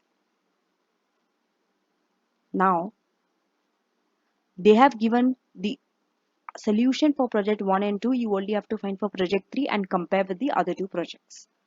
So as you can see, the net present value of both the projects are 7.7 million. So you can't reject anyone, they are same. When it comes to duration, remember duration has to be less than 3 years. So in that case, we are going to go by project 1 because it's 2.9 compared to 3.4. And your value at risk 10.6 for project 1 and 7.4 for project 2. Now you have to use for project 3 as well. Okay. And so with this, you can't find much. You need purely your exhibit 2 to answer this question. Okay. So you have been given the cash flow for the 4 years and also the working capital. These are the two cash inflows and outflows. Cash inflows are your cash flows and working capital are your outflows. That's why they are in bracket. Now, your expenditure, initial expenditure, 140 million. Okay, so this you need to take into account. Then your initial expenditure, that is your 140 million, will attract 50% tax allowable depreciation immediately, that is in year 0, and remaining 50% at the end of year 1. So 70. And your realizable value at the end of year 4 is 0. Corporation tax is 25%. It will occur at the same year as you are paying the liability. Now, your tax losses on the project will be offset against the project's profit in the future years. So now you have been given the debt and equity. This is for you to find your WACC. It's a discount factor you need. So this information will often be presented with your net present value. So you have 100 million shares. Market value is 420. Market value of debt is 220. Pre-tax cost of debt is 5%. Asset beta is 0.96. Remember, you have been given asset beta. You need equity beta to find cost of capital. Risk-free rate is 2.4. Market risk premium is 7%. This is given for you to use your capital asset pricing model for you to find the cost of equity. Okay. And then you have been given the standard deviation is 3.5 and standard deviation for a 95% confidence level is 1.645. Okay. Now, so that's it. You see, information are much lesser here. So whatever the time you have spent in your question 1, you can save a lot of time when you come to question number 2 and 3 because information is less. You have to read less. Okay. And mostly this calculation is often easier also compared to question number 1 where you need plenty of exhibits to refer to. There is just one exhibit. You get all the information from there. And since this is net present value is often easy because you just have to draw up the table, write your cash inflows and outflows and the discount factor to discount. So quickly we'll open the Excel and we'll write the net present value for year 0 to year 1. So 0, okay, and one column, first column you should always keep for your description. You have to write what it is, okay? And we start with year 0. So cash flow before tax. So they have given there is no inflation, nothing, no exchange rate because it's not an international investment. So straight away you can take the cash flow is 43, 75.1, 79.9 and 29.7 from year 1.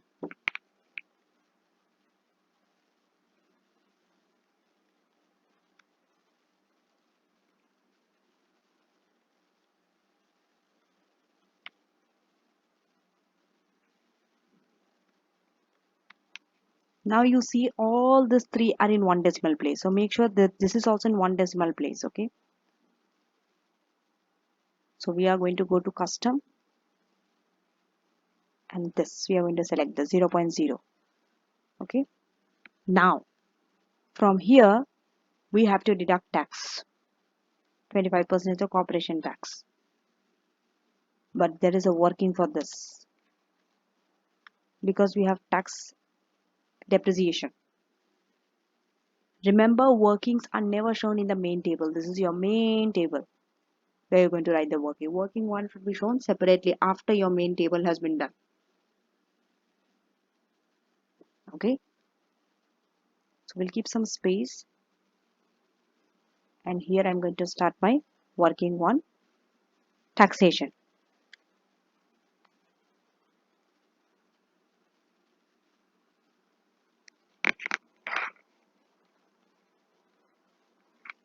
Okay. Now, so cash flow before tax.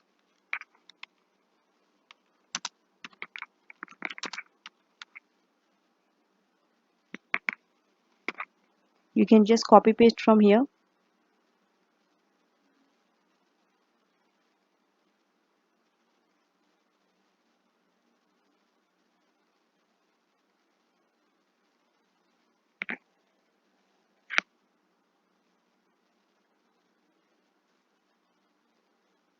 Okay, done. Now, your 50% straight line allowance.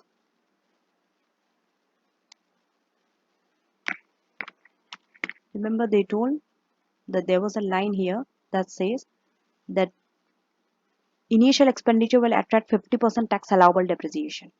Okay, and now tax allowable depreciation you have to deduct from your cash flow. Why we are not putting it in the main table? Because tax allowable depreciation we deduct only to find the tax. We do not need here in the main table. Because tax allowable depreciation will deduct your cash flows, and on that you pay the tax, and that tax you will deduct from your cash flow before tax.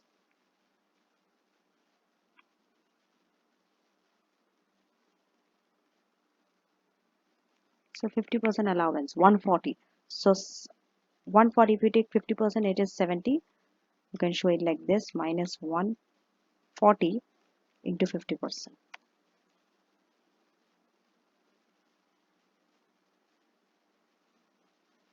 The same here. Okay.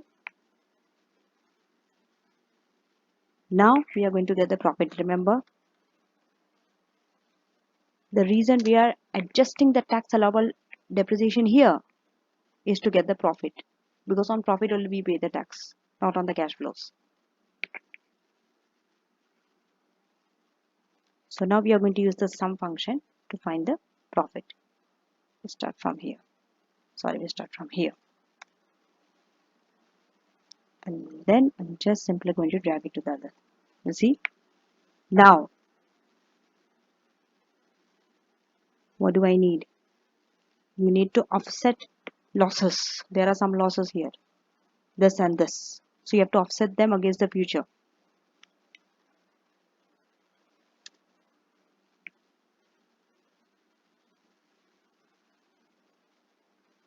So if you see here, when you come here, you have to offset this as well as this. So the entire 75.1 will go again offsetting losses.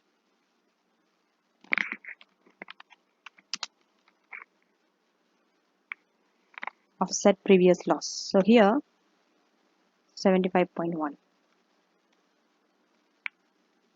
And the balance will be deducted here. If you see, if you can use a calculator somewhere, just take the total 70 plus 27. The total loss is 97, out of which 75.1 you have utilized here. So the balance you will utilize here. Okay, it's this minus this. So this 21.9 you will utilize against here 3 is profit.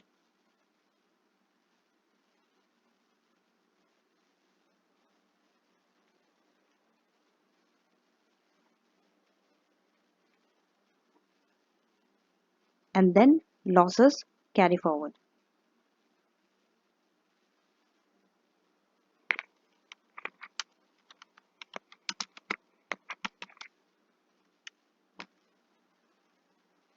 So here the losses carried forward as simply this, and here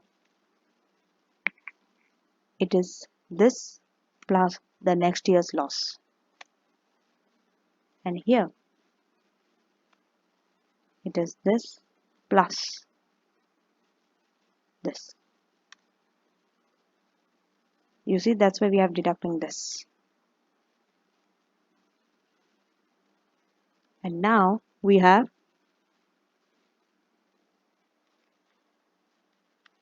taxable profit.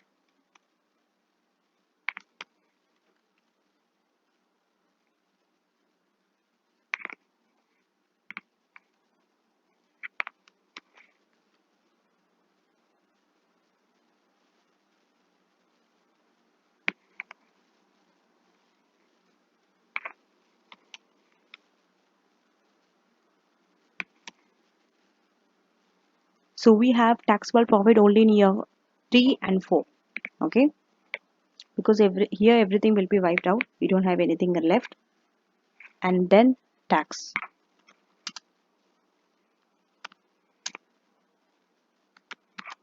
Tax is at 25%. So here it's minus 25% into this.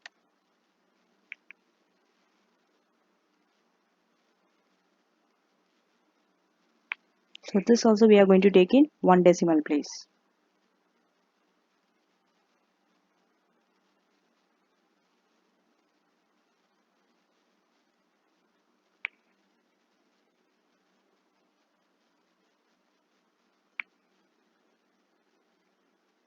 So these are the two taxes we need, 14.5 and 7.4, which we are going to deduct in year 3 and 4.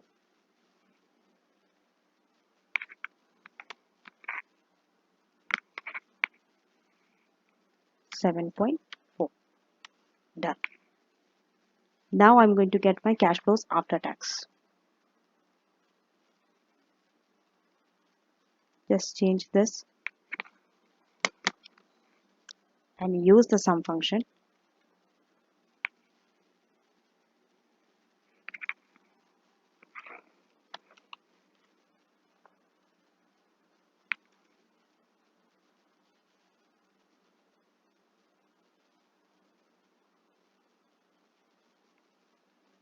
Done. What's next? My initial investment. Okay.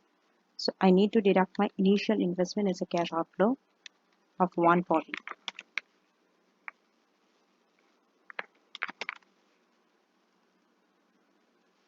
In year 0 itself. And then my working capital. Always from your net present value, from your cash flow, first you have to adjust for tax and then you have to adjust for initial investment and working capital. This order is fixed.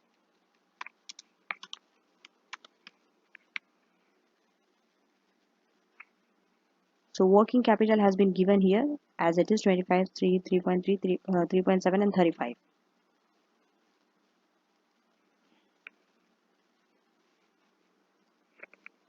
Minus 25,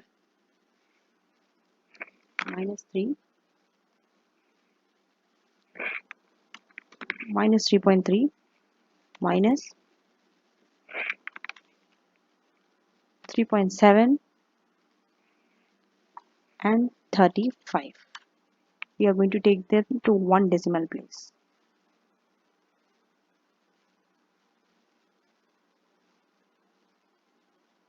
Okay, done. Now I'm going to get my cash flows finally. So I'm going to use my sum function.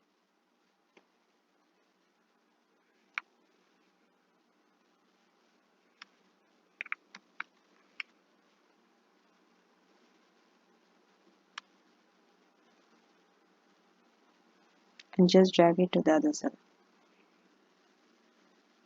Okay. So this too has to be in one decimal place. I have to format so that everything is similar. Done. Now my discount factor.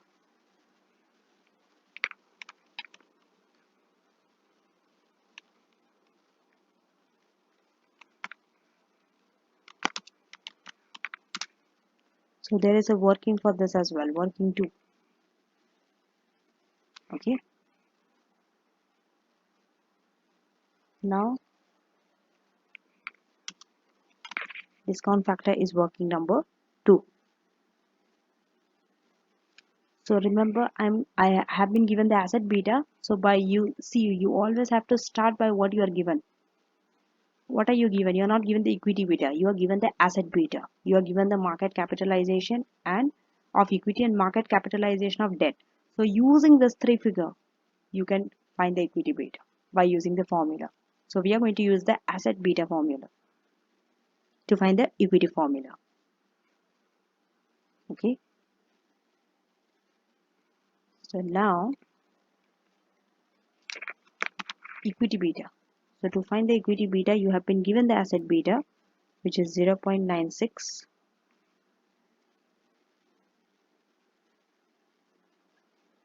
into. So you need to remember the formula. In case you forgot the formula, you can always open your formula sheet and go to here and find out this one. So this is the formula that we have been talking about.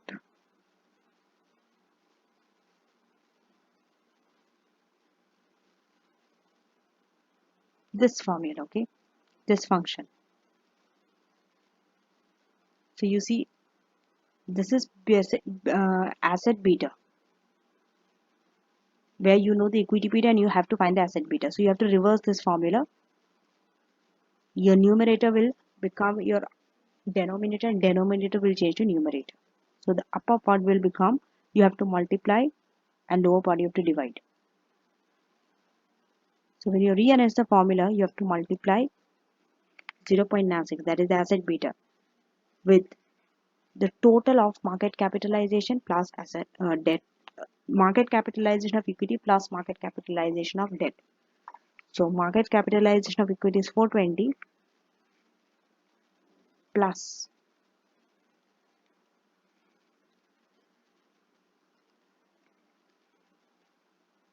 debt.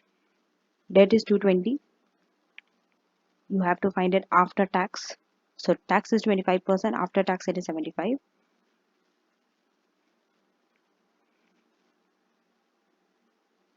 And then you need to divide it by equity, market value of equity, which is 420. So you see, and you will often find that students often make the mistakes here. Okay, they often use this formula. If you see, it is equity beta into market value of equity, divide by market value of equity plus market value of debt. It's wrong. This is equity beta. If you see here, it is not asset beta. You have been given the asset beta, so subject changes, and always your equity beta will be greater than your asset beta. See, what is your asset beta? It was 0.96. So your equity beta is 1.33. It has to be more than 0.96. Then you know that you are right. Okay, this will give it, since your asset beta is in two decimal places, equity beta also will convert it into two decimal places. You just need to select this. Now you know your equity beta, you have your risk premium, market risk, risk free rate and market risk premium. By using the capital asset pricing model, you can find the equity beta also, cost of equity. That is your KE. So we'll go back to your risk free rate is 2.4, market risk is 7%.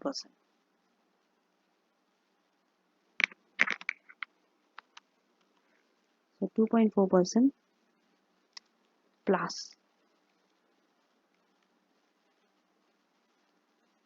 equity beta into market risk premium, that is 7%. So if you convert this into percentage, it is 11.8%. This is your cost of equity. Now you have to find WACC.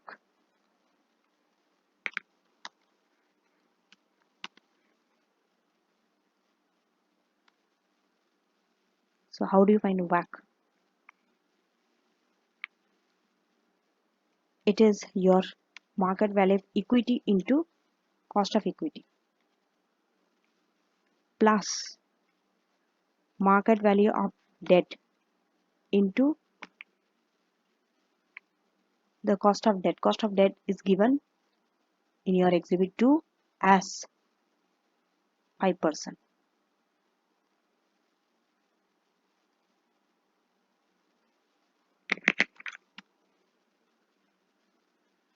And into 0.75 because after tax. Debt is always after tax. Equity you don't have to adjust for tax. And finally, you have to divide it by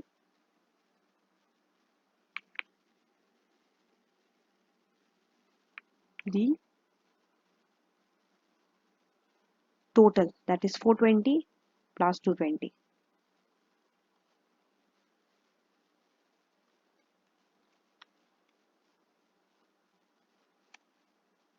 You see, it's 269. Something is incorrect with the formula. So this is how you test. For the bracket, still is incorrect.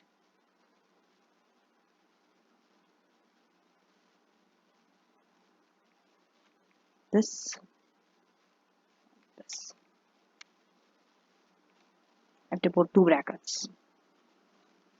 So this you have to now change it to percentage, just 9%. So your discount factor is 9%.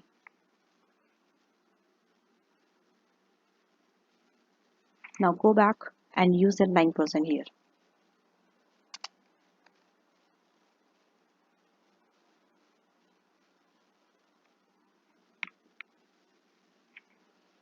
So 9%, either you can do it manually, but do not waste so much of time. What you can do is go to the formula sheet and go to the discount rate at 9%, and for 4 years you have to see. So it is this. Okay, you have to pick up from here 0.917, 0.842, 0.772 and 0.708. And for the first year is always 1, year 0.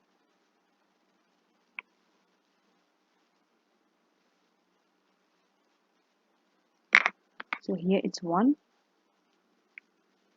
and 0.917, 0.842, 0.772,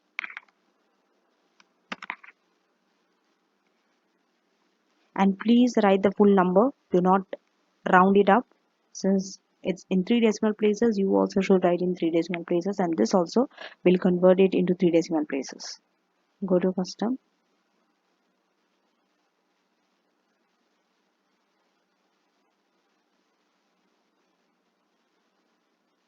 If you see here, you can either convert it into 1 and 2, 1 or 2 decimal places, right? So what I can do is,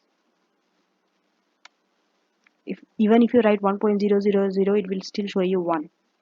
Okay, so what you can do, you can use a formula here, that is equal to round.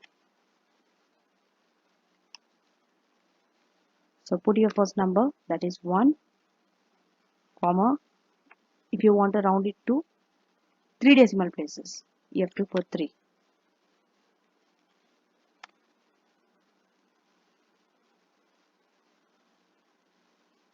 Okay, in case you forgot, we can go back to the formula. You have to go to the workspace help. Okay,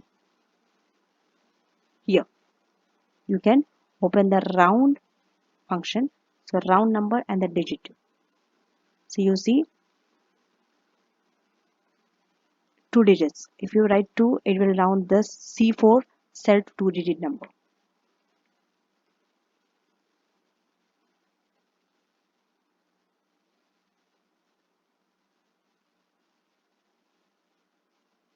Now 0.00.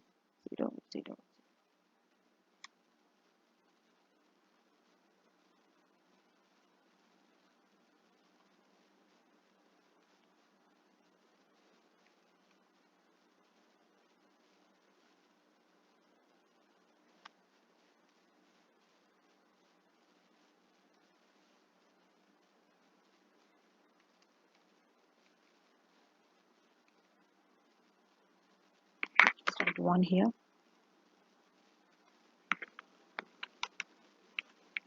round this number, comma 3.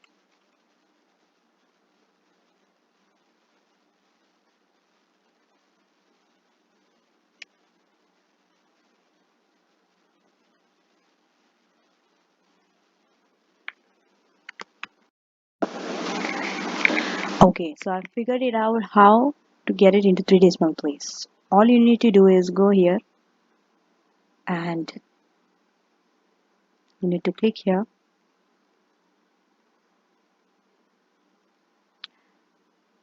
go to custom, and you have to go to number, and then you have to select 3 decimal place and press OK. Okay, now you have to find the present value PV. So all you need to do is just multiply this by this and just drag it and make sure that you round here to 1 decimal place. Okay, so all this has to be round to 1 decimal place. You can go here, custom, and select this. Okay, and then you have to find your net present value.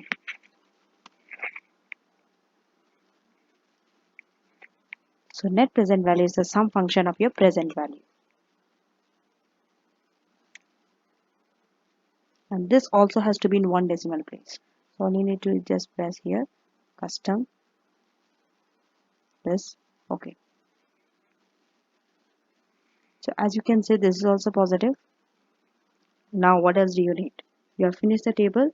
Now you need 2 more things. Net present value you have found out for project 3. You need duration and VAR. So let us finish with the duration.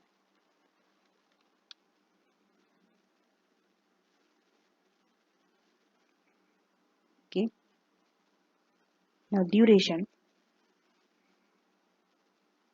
So this I have to bold it out. This also has to be in bold. All this. Okay. Now when you're doing the duration, 1, 2, 3, 4. This formulas and all you have to know how to find for VAR and duration, and then the total. This is not there in your formula sheet. And the total. So you need your present value. First you have to find the present value. Remember, without net present value, you can't find your duration and VAR. First you need this. Okay? Because you need your present value here. These are the present values that you will take. So you are going to copy it here. Just press and present, paste.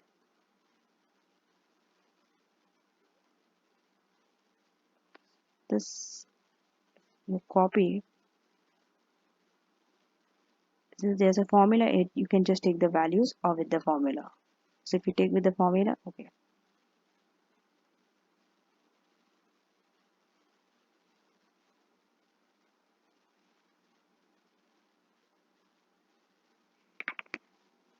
Why I did not copy with the formula? Because I did not put a dollar sign and plus. This is in this column, and when I came, I'm starting with the B column. Okay. If I would have started from here, they would have taken exactly the same. So how I can fix it? Either you can put a dollar sign or you can just take the values when you're copy pasting. So when I copy, just drag this. Paste special, I will just take the values.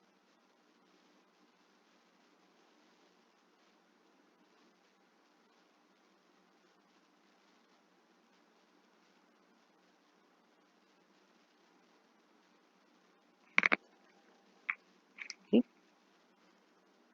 Copy values. Usually it takes, but I don't know why it's not copy pasting the values. Okay, never mind.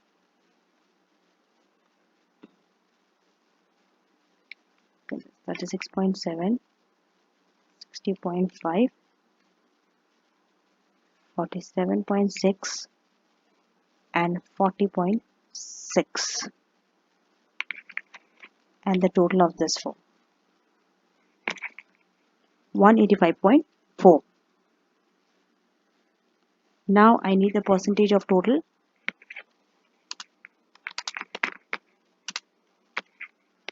present value. So to get that, it is this divided by the total. And when you're taking it in terms of percentage, you can convert it into this.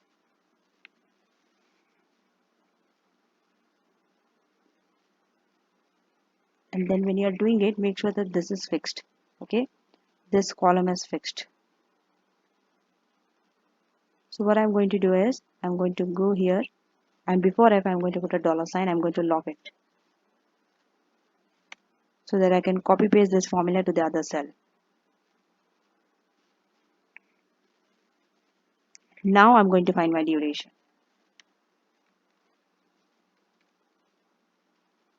So I'm just going to multiply this with this, the year with the percentage of total present value. And even the duration I will take in 1 decimal place. So all I need to do is go here, custom, this, I have to select done, and then the total.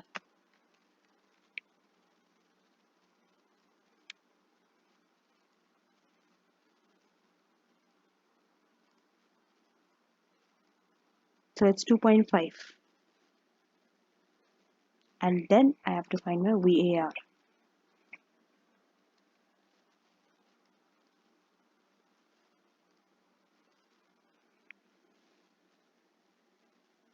So you know your standard deviation, you know the value, and you know the number of years. You can easily straight away find out.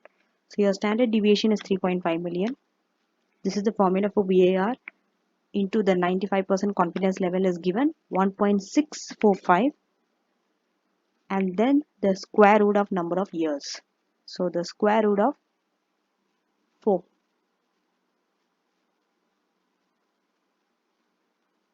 So when you find the square root, okay, in case you are not able to find the square root, either you can use a calculator to do that, since the square roots are given here, or simply there is another way you can work it out. It's 4 into half, 0.5 is the same as square root of 4, because 4 years. So we'll round this to 1 decimal place, which is 11.5.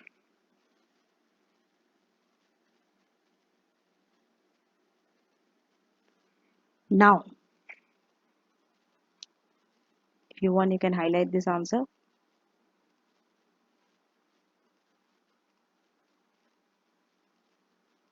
And now let us summarize project 1, 2, 3, 4. Okay, you have to comment on the 3 projects. So these are the results. Comment.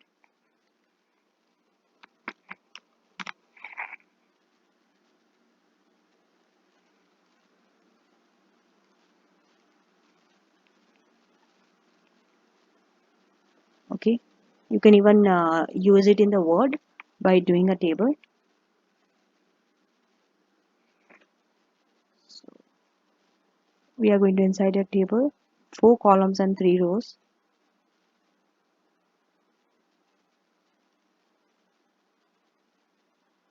Okay,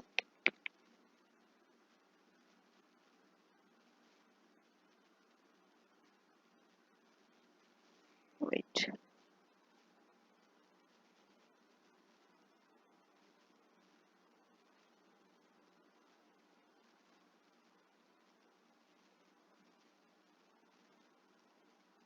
Okay, now, so the result says this is the net present value.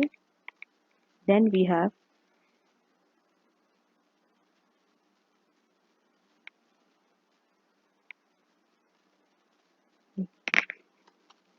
net present value. See, whenever you have to present some summary, always show it in the form of table. Okay, 1, 2, 3, and duration and VAR.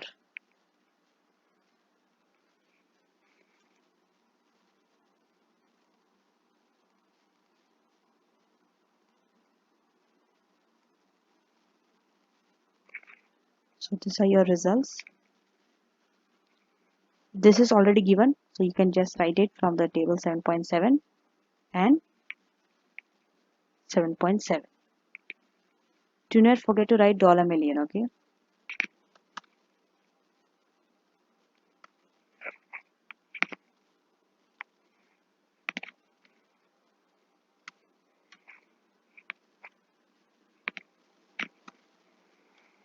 And what did you get from here? It's 20.3.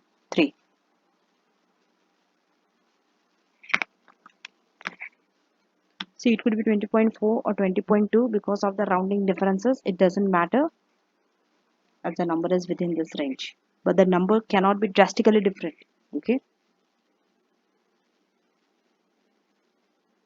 Now, duration. So 2.9, 3.4, and what did you get? 2.5. And this is 10.6, $10.6 million. Remember, when it's duration, okay, these are in years. So you have to take it in years. You have to write it in correct form. Rather than just writing 2.5, you have to write it in years, the numbers. So VAR and net present value are in $million and duration are in years.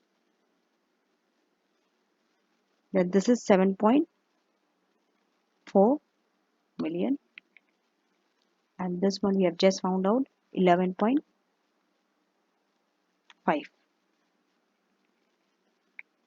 million. So now we are going to comment on this. Okay, next table you need whether you have fulfilled the criteria or not.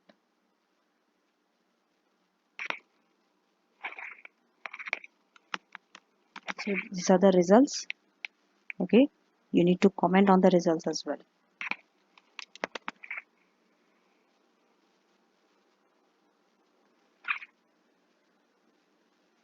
Make sure that this heading are in bold.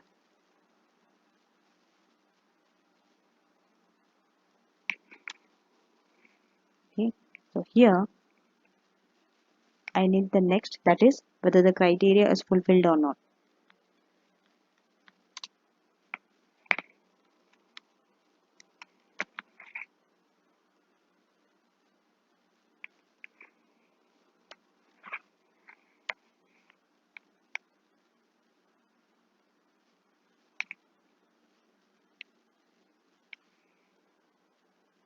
So it's 5 columns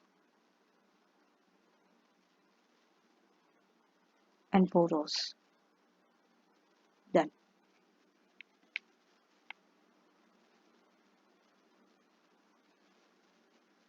So this is the criteria.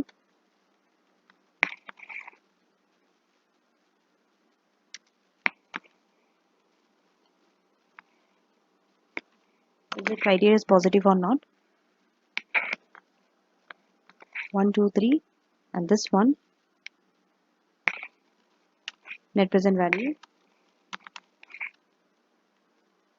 duration, and VAR. So first criteria, your net present value.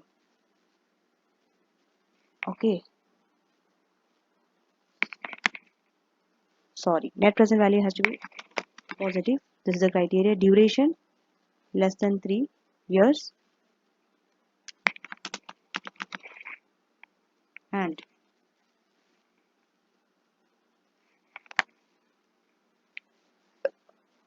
VAR less than net present value.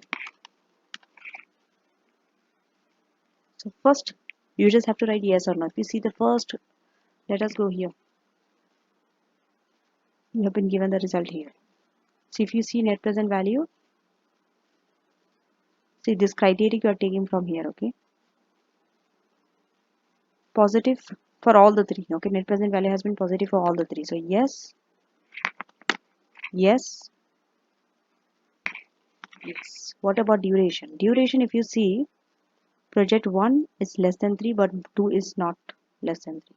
So yes, no, and here you got 2.5, which is less than 3, so yes. And VAR, here it is less than your, more than your net present value, and here it is less than your, so here it's no.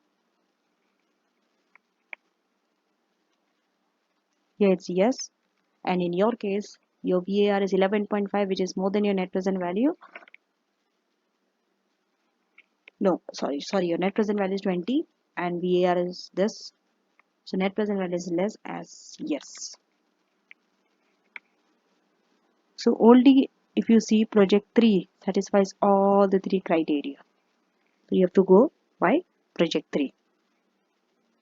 Now you have to comment on your measures. So remember one requirement they asked you.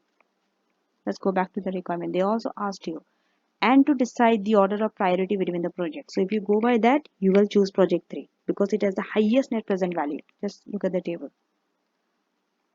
When you compare the 3 is having highest. And if you take in years also, 3 is having the lowest duration. And VAR,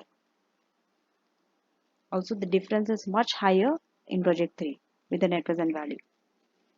Okay. But we have to comment on your measures. There are some limitations of the model. Net present value, limitations of duration, VAR, and some other factors that you have to comment on. That was asked. You have to discuss other issues for part B. So let us do that. So this is the answer. Okay, this is your answer. As you can see, we are going to comment on the measures. Okay, remember this little para you have to write here after you have done that. This is what we have done. We have taken the summary of all the three projects, net present value, duration, value at risk, and also whether they have fulfilled the criteria. So you have to write all the three projects show positive net present value, and if you take any one of them, they will accept the shareholders' wealth, but they will maximize shareholders' wealth, but only project 3 satisfies all the three criteria and it has the highest net present value. So that should be chosen as a top priority. Now in section B, we are going to comment on each, starting with net present value, then duration, then VAR, and other factors. This is how you have to structure your answer. Structuring answer is a must. If you don't know how to structure your answer, A, you will run short of time. B, you will miss out on the other questions, which means you are throwing away valuable marks because these are some easy marks. Okay. Remember, one of the skill is evaluation. Evaluation means you have to give the pros and the cons. So first let us start with the net present value. Okay. So we all know net present value is based on some assumptions. Okay. So we have to talk about those assumptions made. So net present value, we first start with the cash flow figure. So that itself, there are some assumptions. Okay. So now if you see the cash flow, let's go back. So we'll start with those assumptions. That's how you start your answer. If you don't know how to start with the assumptions of the model. And in net present value, start with the first figure, cash flows before tax. So all these cash flows are what? Assumptions. And if you see the cash flow, okay, in year 4, it has fallen drastically, right?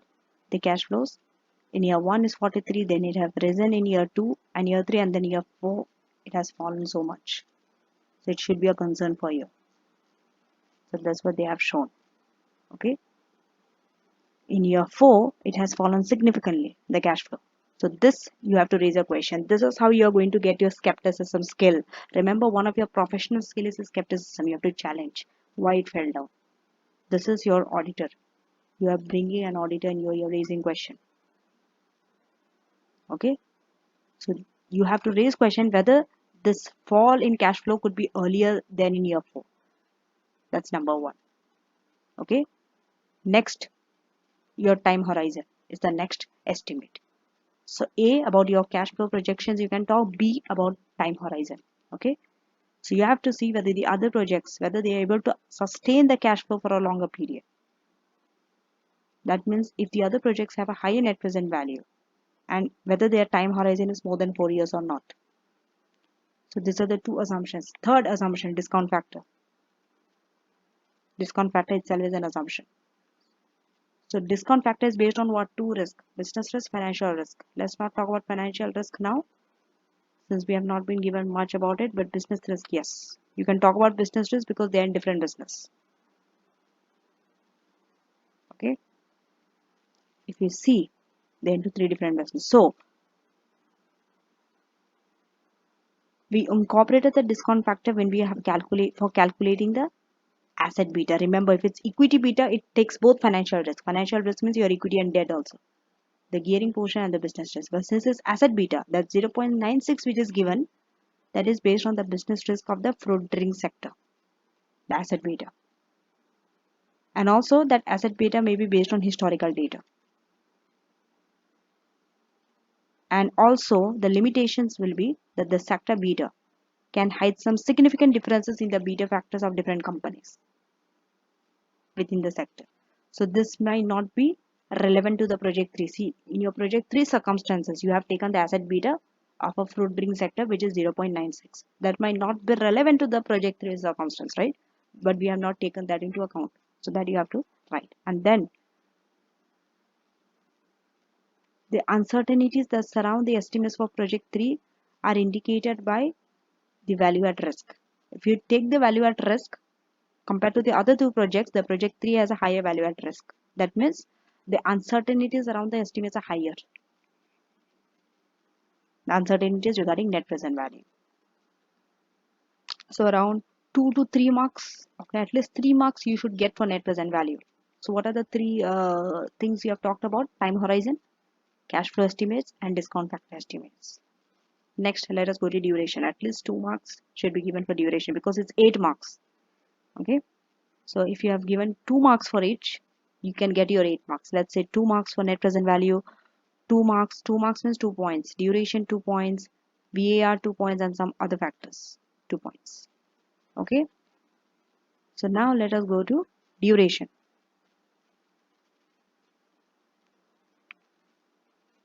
First, what is duration? Duration measures your risk.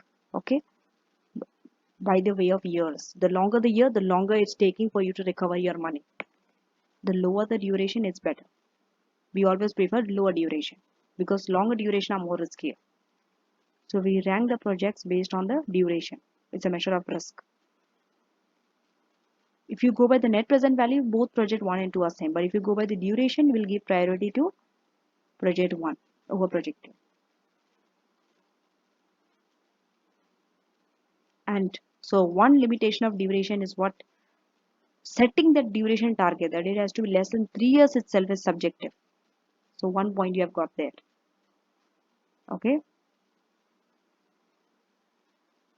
Next. One advantage on the other hand, however, is that it incorporates the projects, all the cash flows of the projects and the time value of money. That's the advantage. Also, it can be used to distinguish between projects by showing when a significant percentage of the project's investment will be recovered. You can distinguish between projects based on that, how much you can recover. Remember, you can give the pros as well also, not just the disadvantage. So here itself we have got 2 points. One, it incorporates cash flow and time value of money. The other disadvantage is setting duration target is subjective. Then VAR. So this method is the dispersion of your possible results, how varied your results, how dispersed your results are. That other two methods will not offer you. Okay, again, this target is subjective and it has to be consistent with the both risk appetite also. And also we have estimated the standard deviation. So it is based on the standard deviation estimate. Also, there are assumptions about this model also, that we have assumed that they are normally distributed, but in reality it might not be true. So based on this, it appears that we'll go by project 2 because it has a higher probability of avoiding a loss. But disadvantage is it does not take account of your upside risk. Okay, and we always assume that we are going to go by the higher the net present value, good it is, but we have ignored the other factor. That is how risky it is, or how sensitive the variables of net present value compared to the changes in the market. So we have to do sensitivity analysis for all those things. So that things we have ignored. So if you go by project 1, since they are having a higher standard deviation, it suggests that their net present value greater, okay, will be greater if it results means optimistic estimate.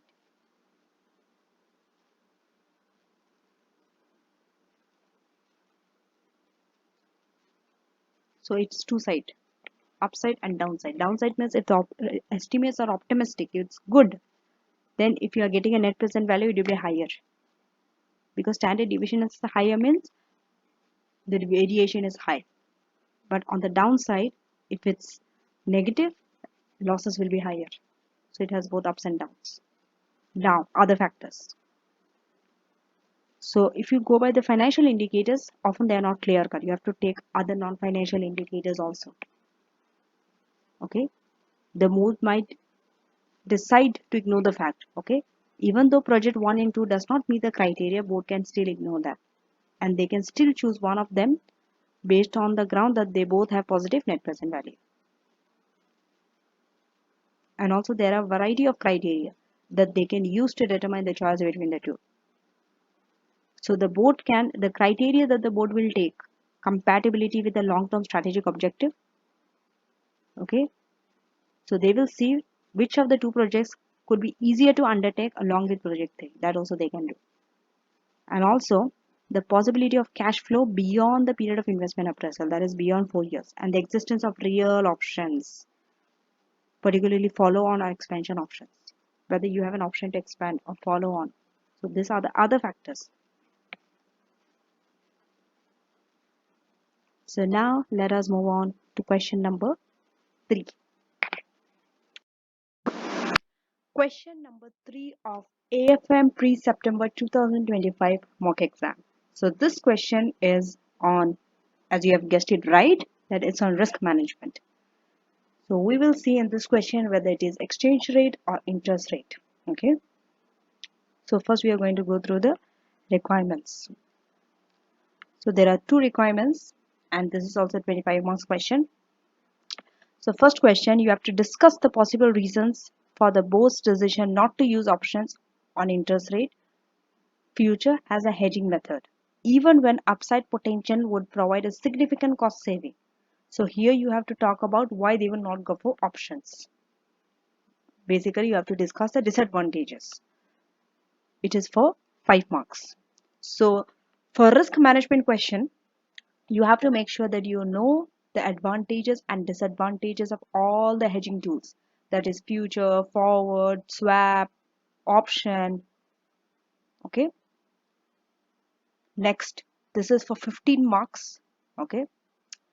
And you have to recommend a hedging strategy for 21 million loan. So it's a loan based on the finance director's assumption that base rate may rise to 7%. You have to support your answer with discussions and calculations, including rates at which payments between counterparties should be made. Okay, so all your professional skills will be tested here. Same like question number 2, except communication, because you can write your answer in any format.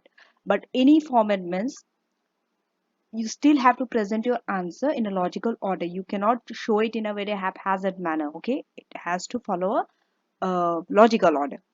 Now, so I will take you through how to answer risk management questions. Let me tell you, this question, risk management, is the most risk-free question.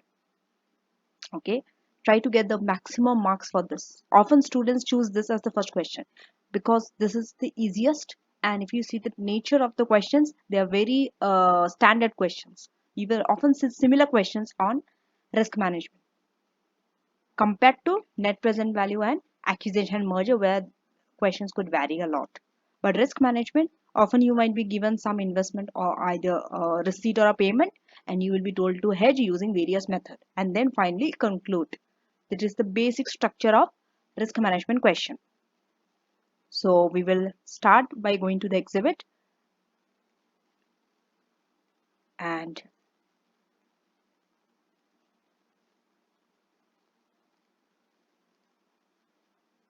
so let's see, we have to fix this. Why the exhibits are not opening? Let's see. So exhibit 1. So in exhibit 1, they are saying that what the company mainly does. Okay, and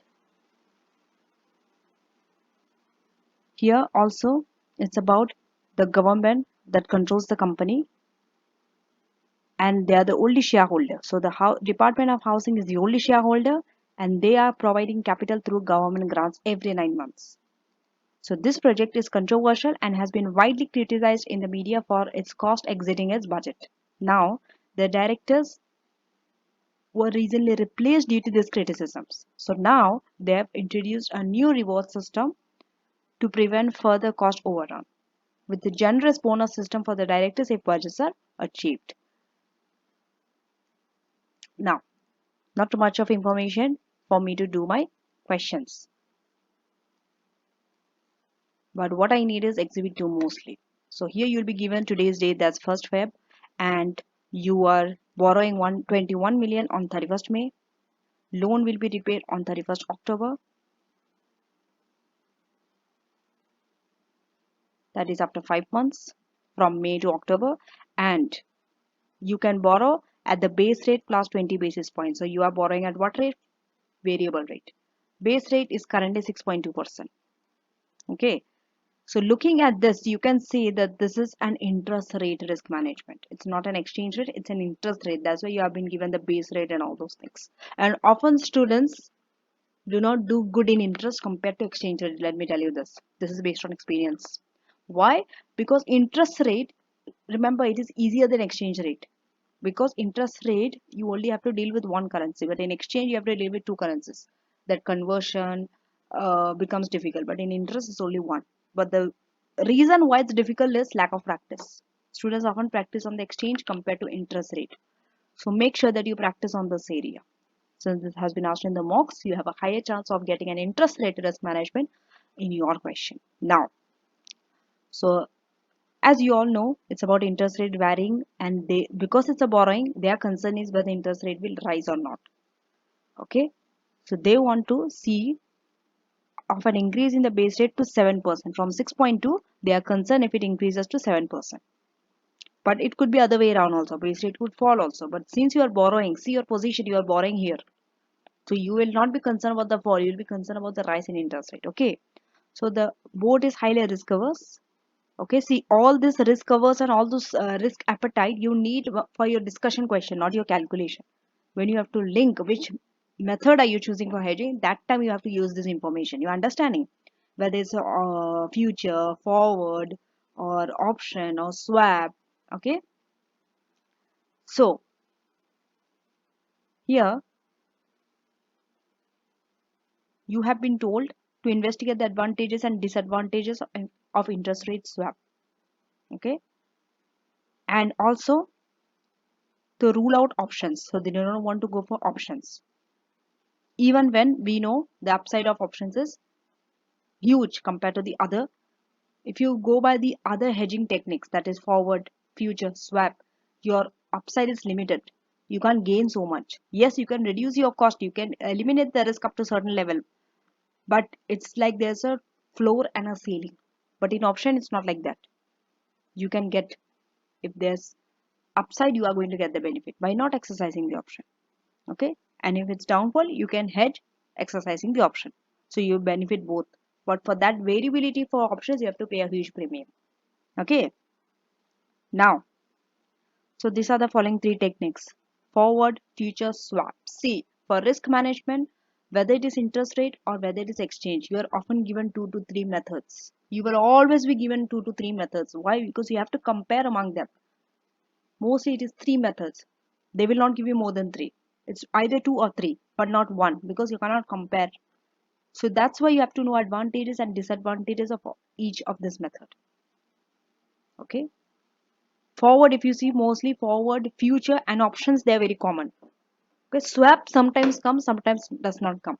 But interest rate swap, if it comes, okay, I know a lot of you right now are praying that I hope that interest rate swap does not come, because it is often tricky. It's difficult, but trust me, interest rate swap is the easiest.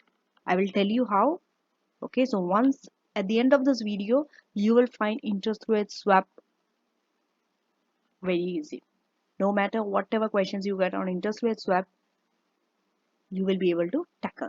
You just have to follow with me. Okay, so now these are the information given. So the rate is given. The net borrowing cost is 595,000 with an effective annual interest rate of 6.8%. They have already given it for you. They have calculated and given it for you. You don't have to find the net borrowing cost. It's already given. And they have also given the interest rate also 6.8%.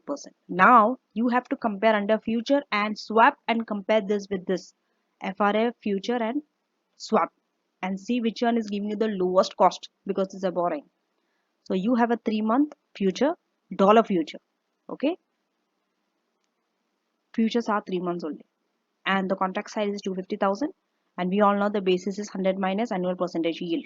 Remember, here you have to decide which future are you going to take, March, June or September. For that you have to go back and see when are you borrowing. You are borrowing 31st May. So you will expect to exercise the June future, this one. Why? Because after May is the June, the next one is June. You can take September also, June and September, but June would be the better one because your basis risk will be lower in June. You will always try to take it closer to your borrowing period. Not March, because March is expired. You are borrowing in May, so you can't go by March future. That's how you decide on your futures, okay? This is always fixed. This is how you will be tested on future. First, you have to decide. Then you have to find out the closing future price. Then you have to find a gain or loss in the future market and get the net amount. Okay. Next, swap.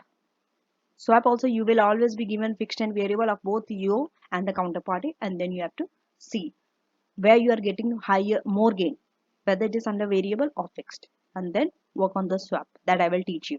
Okay, so here they have identified a counterparty.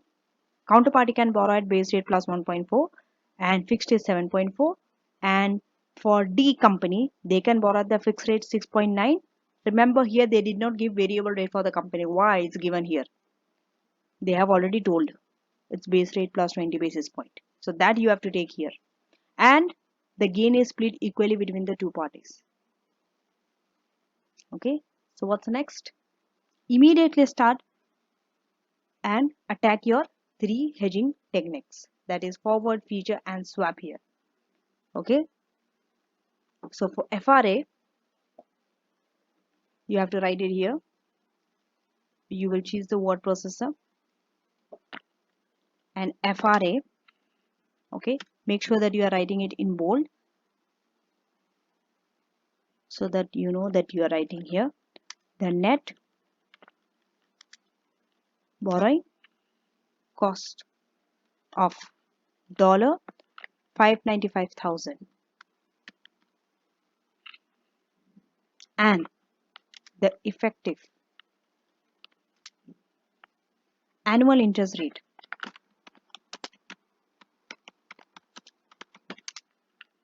of 6.8%. This is already given. Now let us go to futures.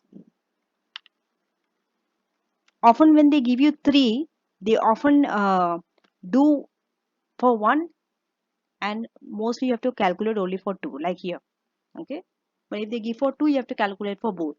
That's how it works. Now remember, for future you have to first decide you are hedging against interest rate or fall in interest rate. You are borrowing, so you are hedging against an increase in interest rate. So when you are hedging against an interest rate, you have to decide whether you are selling on future or buying the future. That means short or long. This is a borrowing. You are going short in future. Okay, so you have to write this proper terms. Okay, hedge So you have to write all this. Hedge against an increase in interest rates. Do not assume examiner will know this. Okay. You have to write it. For this you are going to get marks. Okay. These are some easy marks which you can throw away simply by not stating all this. You have to write it.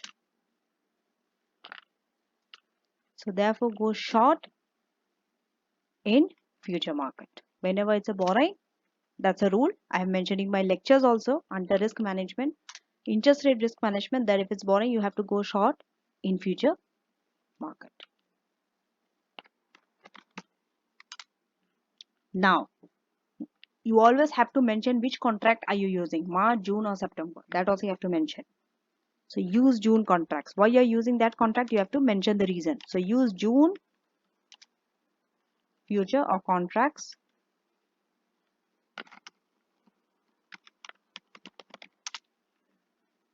as fund will be required on 31st May. You're going to borrow when? 31st May.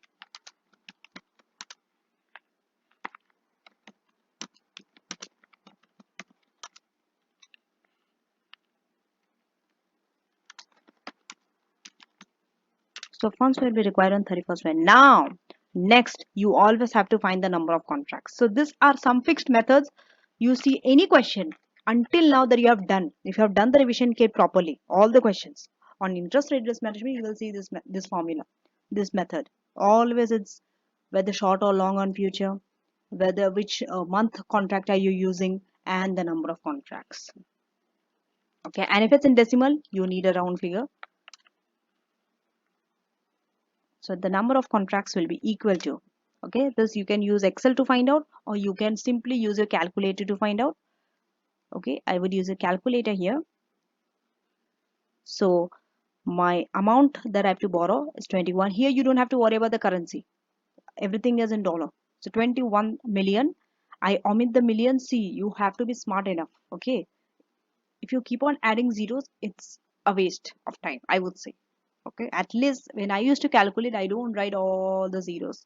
I just simply write the amount and divide it, because I know zeros will be cancelled. But if you want, you can write 21 million. Okay, so 21 million divided by 250,000. So when I'm writing 250,000, it's 0.25. I'm just dropping down the millions. The zeros I'm just dropping down. It will give you the same answer. You can try it out and see. Okay, you can click from here.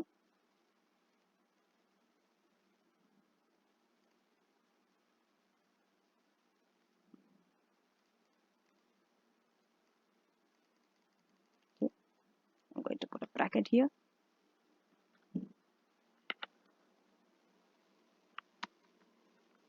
Let's first put a bracket.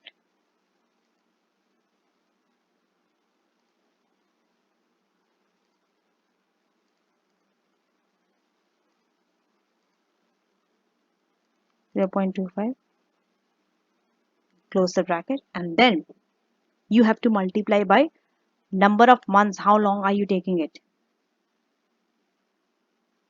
Okay, so it is for 5 months from May to October, and then divide by the number of the future contract. Future contract is always 3, always 3. So only for 3 months. Enter. So it's 140. So what is the number of contracts? 140.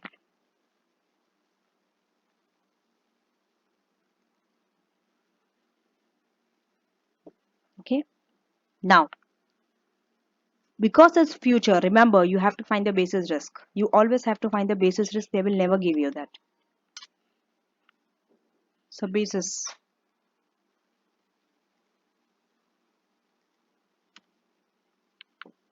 okay, how do you find the basis? Follow this formula. It's always spot minus the future price. Spot price. Always write these things, so it makes life easier. You know what you're actually calculating. So it's spot price. That means on 1st Feb. Spot price means was today's date. They will always give you today's date in your exam. So it's 1st May minus the future price, the opening future price. This is also given to you. What are you simply doing? Why are you finding basis risk? To find the closing future price. Because You are given the opening future price, right? If you do not find the closing future price, you can't find a gain or a loss on future. You need that always. Is equal to basis. Remember, it's not the other way around. It's always spot minus the future price. Spot minus the future price, not the other way around. Otherwise, your sign changes, positive, negative. Okay? Sometimes gain will be loss, loss will be gain. Then do not confuse yourself. Memorize it this way. Now, what is your spot? Okay? Your spot is, go back here.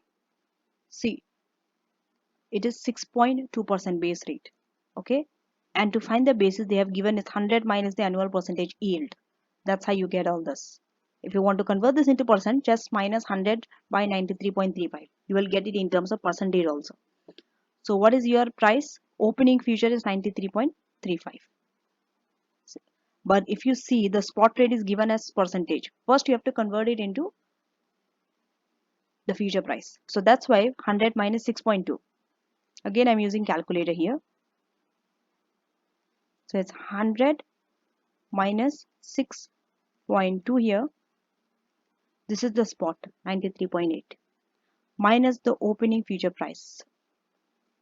You can use your exhibit too. It's 93.35. Okay, this one.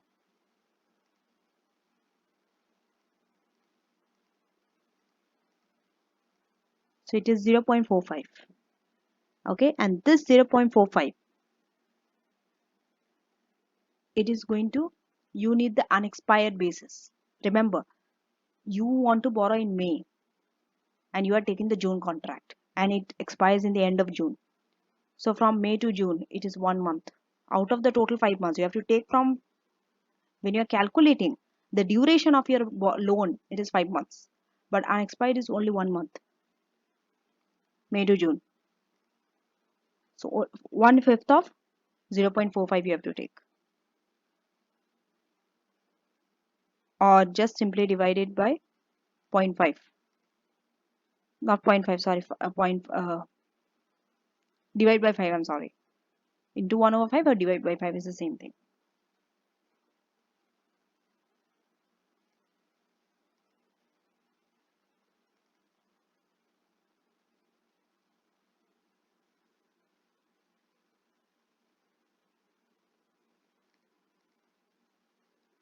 Or I could just do into 1 divided by 5.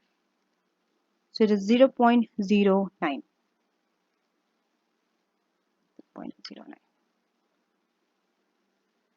Okay, but I will show you the working here still, in case you need it. It's 100 minus 6.20 minus 93.35 equal to 0.45. An unexpired basis.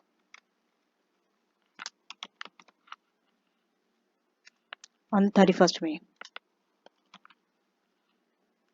is equal to 1 month out of the total 5 into 0.45, which is equal to 0.09. And even this number of contracts I will show how we have got here. So it's 21 million divided by 250,000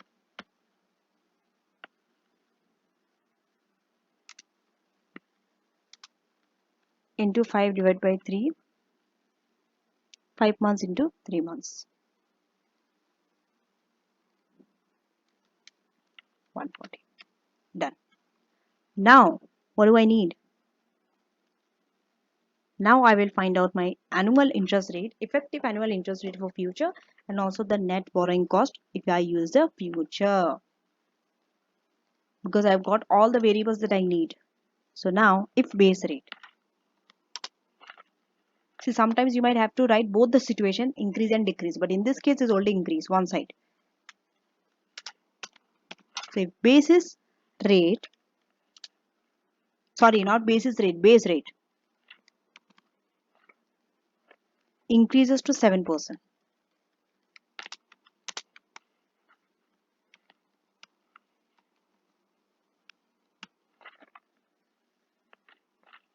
Make sure this is in bold, it's highlighted. What is the impact on the future? You have to find the interest payment. It's a loan.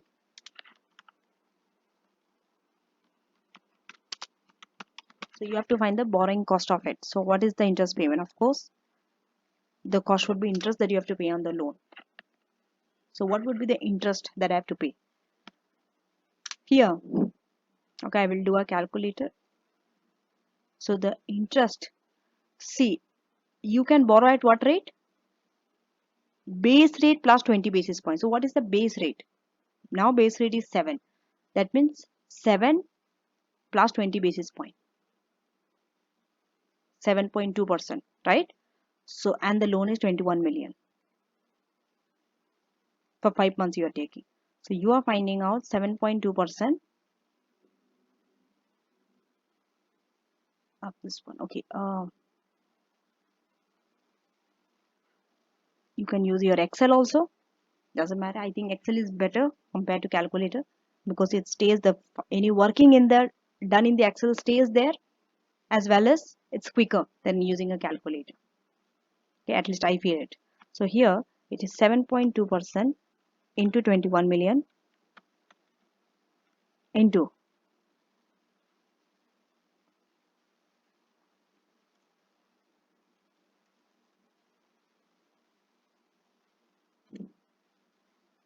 you have to expand it to see the whole number. Okay.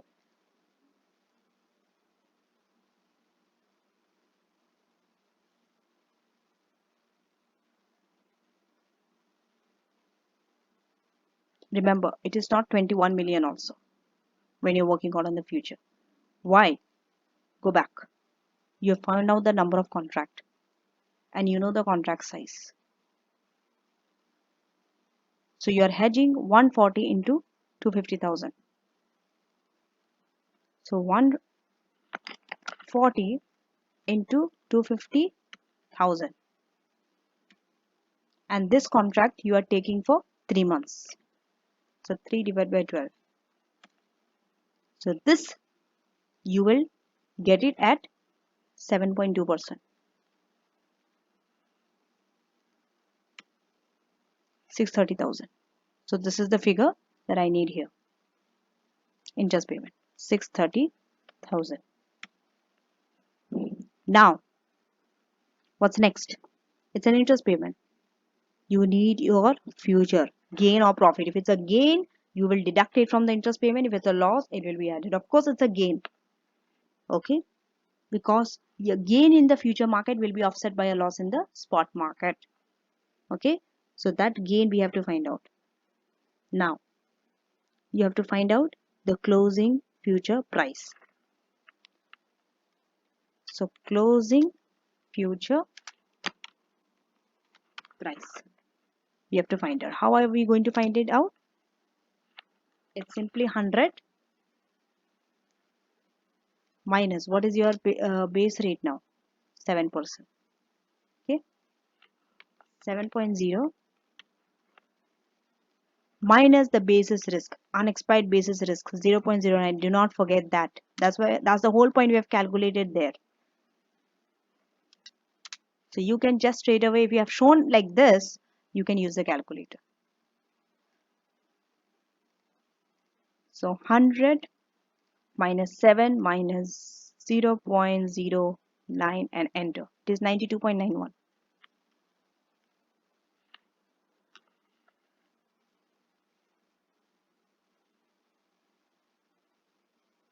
So 92.91.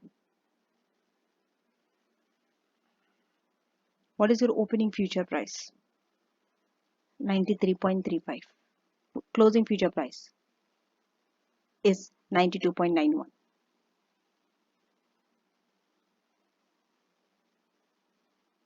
So you are gaining here.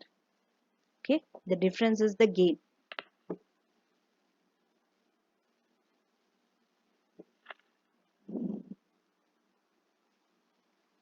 So here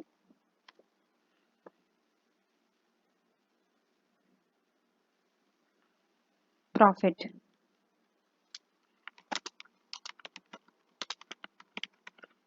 profit on the future market.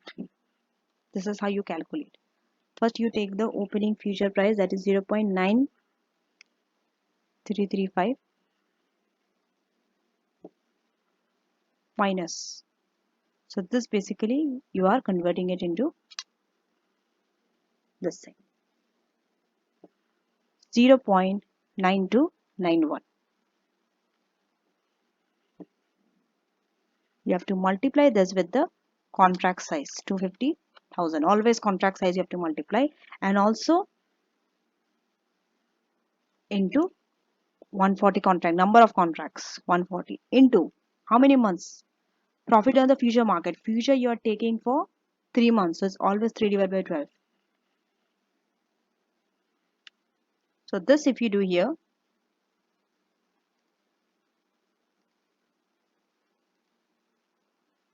0.9335 minus 0.9291 into 250 into 140 into 3 divided by 12. So it's 38,500. This is the gain you have to deduct from the interest payment.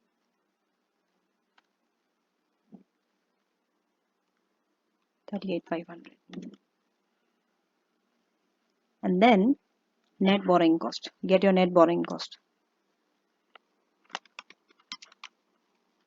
But if you write it like this, it's not very clear cut. So you can just write, it is simply 630,000. Just copy here, paste, minus 38,500 and get the amount.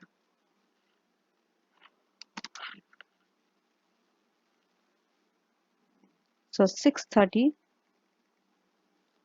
minus 38,500. Enter. 591,500.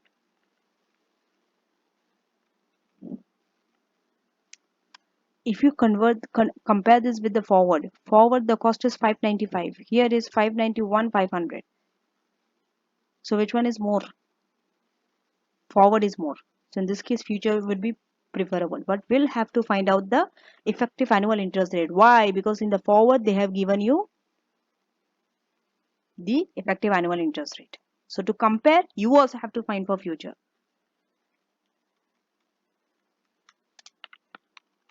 Effective annual interest rate. So it is simply, how do you find the effective annual interest rate? Remember this. Since you have got this, the net borrowing cost 591,500. So it's 591,500 divided by 21 million. The amount of loan that you have taken.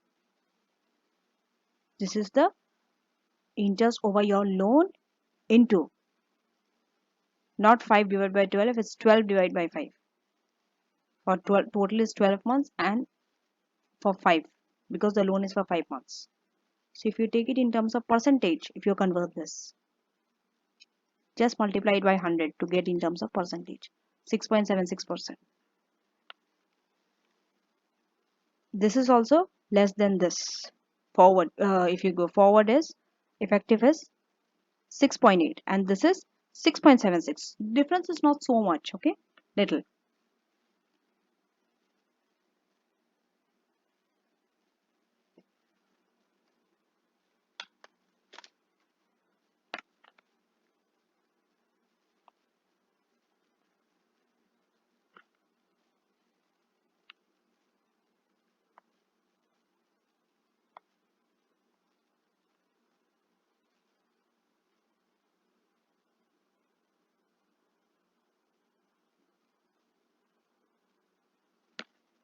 Now another thing students often ask me is this part. How do you know it's a gain or a loss? This gain and loss. You remember your position. In the future, you are going short. Short means you are selling. Long means you are buying. So you want to sell at a this one. So if you look at the price, you might get confused. You might say this 0.9291 is less than the opening. So why it's a gain? Do not look at the price. Look at the interest rate. So if it's at 93.935, okay, so it's 100 minus 93 0.35. In terms of interest, it is 6.65 opening. And the closing would be 100 minus 92.91. It is higher. You see? So you are selling it at a higher interest. If you take in terms of interest, it's higher. If you look at in terms of price, yes, it's lower. So you are selling it at a higher interest. That's why it's a profit. Now do you understand? You are buying at a low, selling at a high interest. But if you take it in terms of price, it's the other way around. Then you have to think in the lower the price, the better it is for you. Because the lower the price means high the interest rate. You are selling at a higher interest rate. You understand? Now is the challenging part. So we have finished the two things perfectly. Forward is done, future is done. What's next? Swap. Swap. You have to clearly always label which technique you are applying. Like this, you have to bold out. Now we are in the swap. Of course, leave some space. So when you're dealing with swap, always write the fixed floating rate and the two parties and the difference in the fixed and the floating rate. And whichever is having the highest difference is your competitive advantage. You have to choose that rate. This is how swap works. So now here we'll write the fixed rate of both the parties.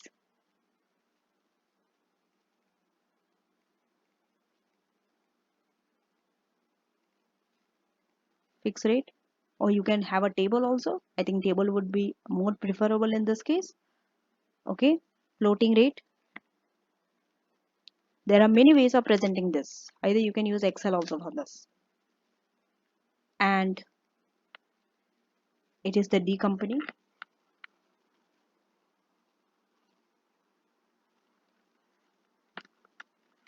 So D company and K company. K is the counterparty, by the way. D is the company that you are working on. Your question is on D company. And finally the difference. Okay. And the net saving.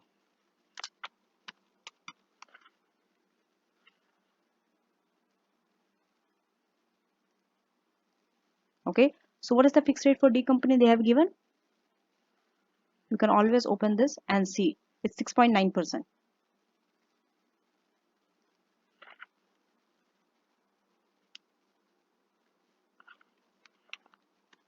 6.9%. And what is the fixed rate for K?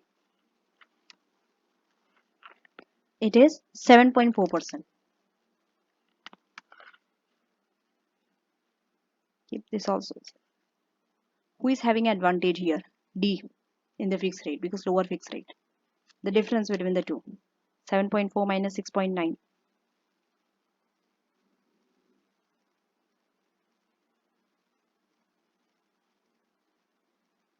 0.5.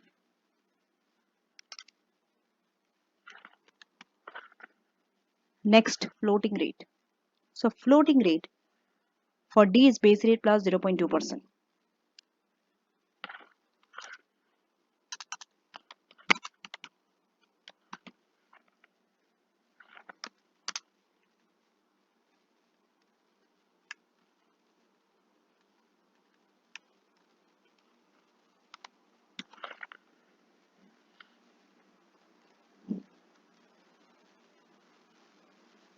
Now, okay, base rate plus 1.1%.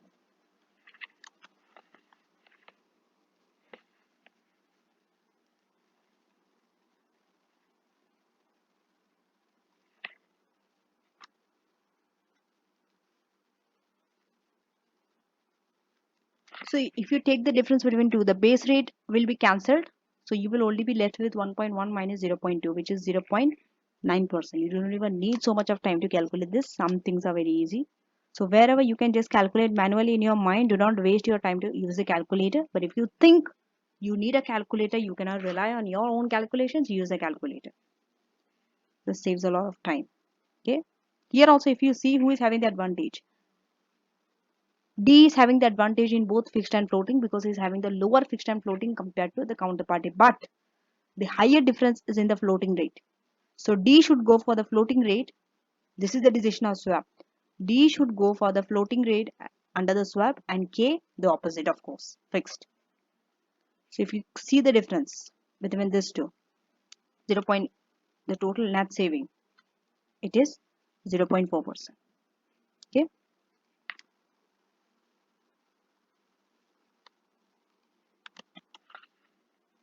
This is the net saving.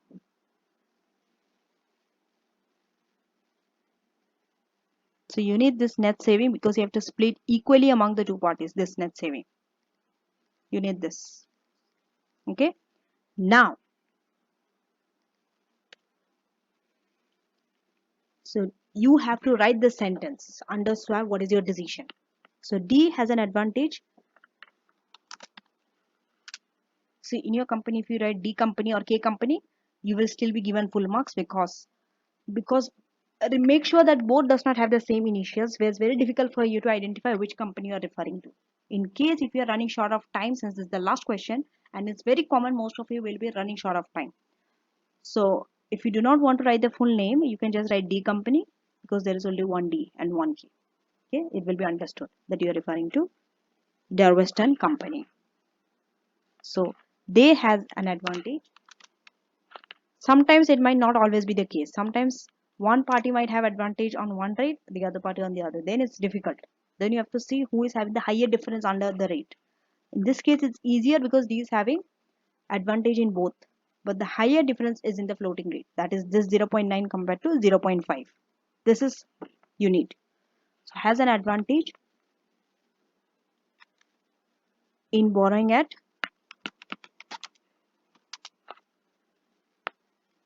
both fixed and floating rates. You can write variable rates or floating rates, is the same thing. Do not emphasize so much on the terms that is used, okay? But you have to write this decision, by the way. Otherwise, your swap calculation will not be understood. But the floating rate advantage is greater.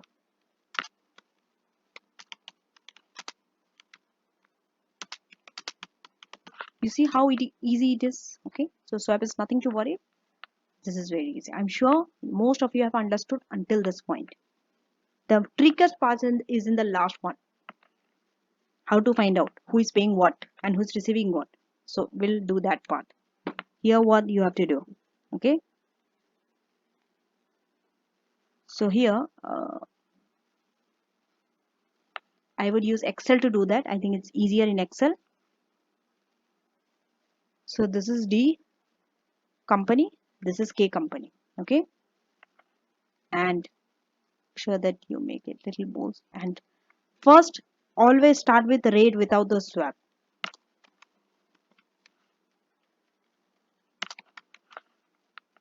This is better.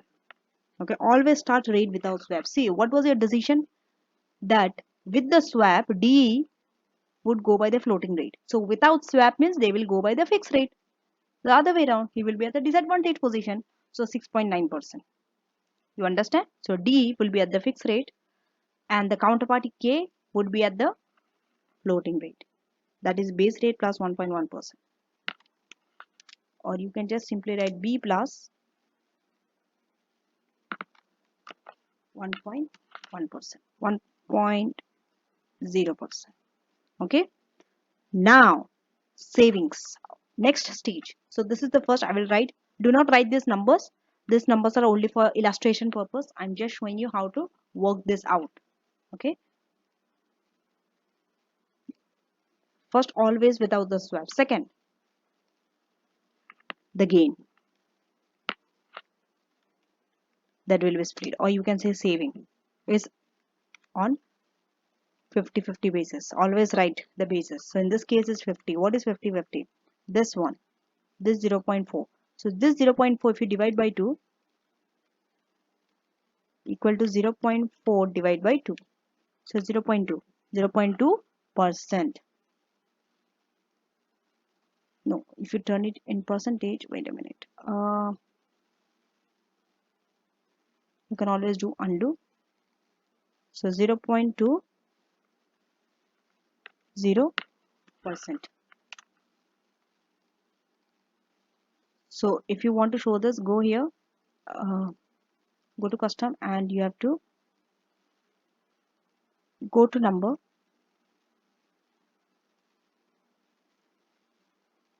click this. Okay. Okay. Now it's the same. If it's the same, just copy paste. Since this is a disadvantage, this is a gain. Your gain will reduce. So you have to deduct the gain from the rate without those one. So the net third is the net result.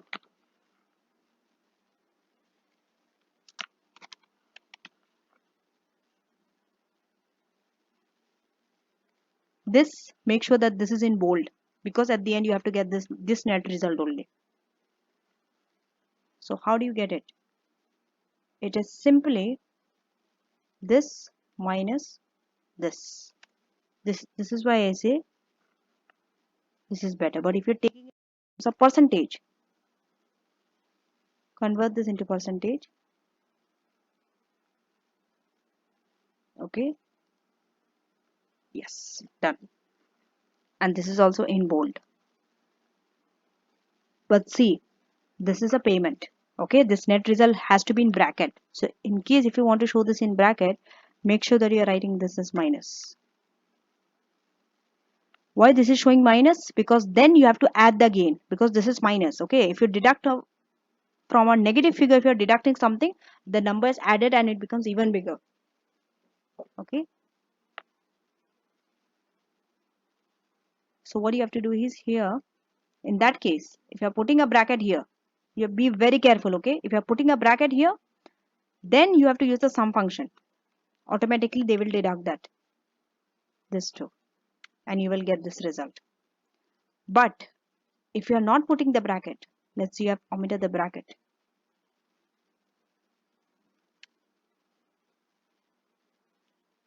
then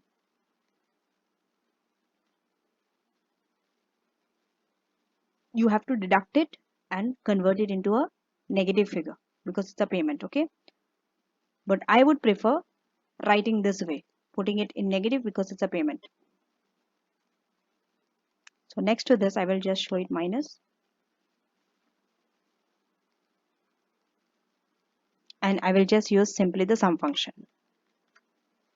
This is easier, I feel. You don't have to worry about the sign change. Next is the same thing here. Okay,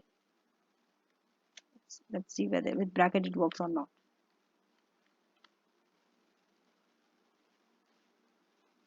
No, with bracket it doesn't work. But what if I put minus?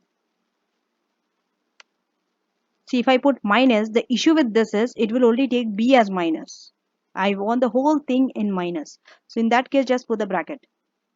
Just put the bracket and put minus figure outside like this. Because in this Excel, they will not take the bracket as a negative figure. They will take it as a text. And now just perform the sum function. What's happening here?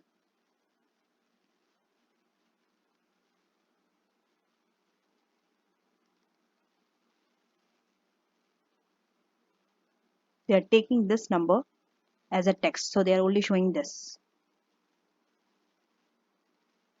So that's the disadvantage if you have the bracket.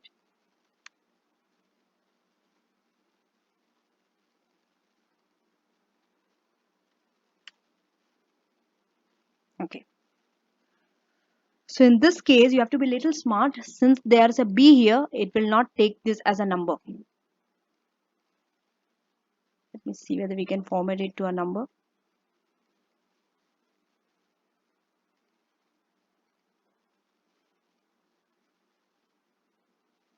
Okay, you see.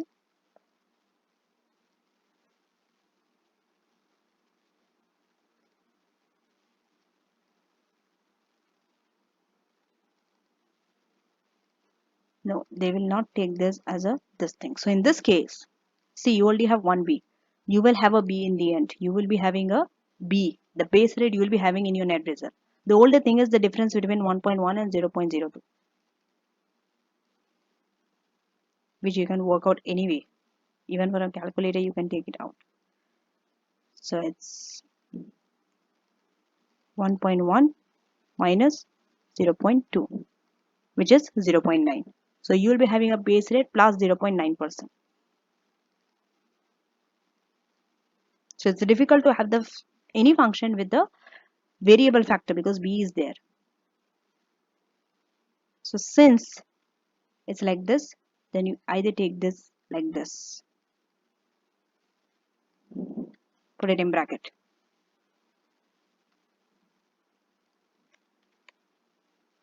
And this also, what you can do is just go to format cell, and if you go to number and take it in terms of bracket, okay, see what's happening.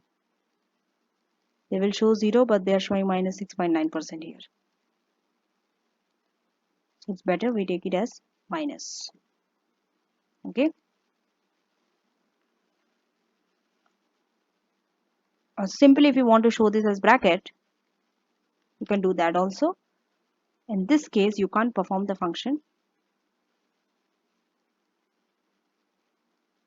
Okay, you have to convert this into a text. Since this is a number, automatically they are taking the minus figure. Even if you are putting the bracket, they are taking it as a negative figure. So what you have to do is you can convert this into a text and then put the bracket. So in that case, you have to use a calculator to perform the function. Or in some other column, you can just take 6.9 minus 0.2 and just put that 6.7 inside a bracket. That also you can do, or you can show it like this as minus 6.7%. Anything is fine. Now, so here in bracket b plus, no equal sign, sorry, the bracket b plus 0.9%. Done. 0.90%. But make sure when you're writing this, this also is in the same manner. Okay. So what I would do is,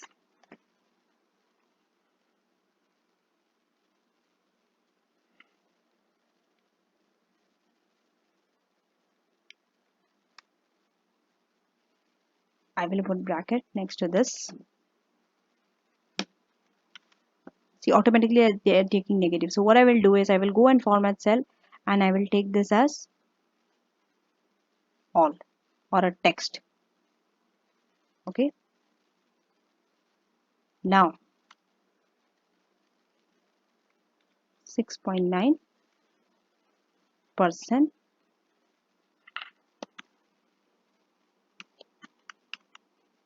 You see?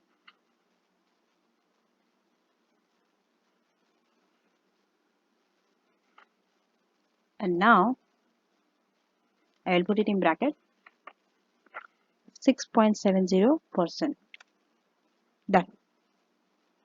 But if you put minus or bracket, make sure they both are in similar method. You can't put one in minus or the other party in bracket. Both has to be in same. Since the answer also you see it's in bracket, I would prefer bracket because I think it's easier for you to recall in that way. If I put minus now, you might get a little confused because in the answer script, they are showing it in bracket. Bracket means it's a minus only since it's a payment. If it was an investment, if it is something that you are receiving, it's the other way around. Answer would have been in positive. Now swap.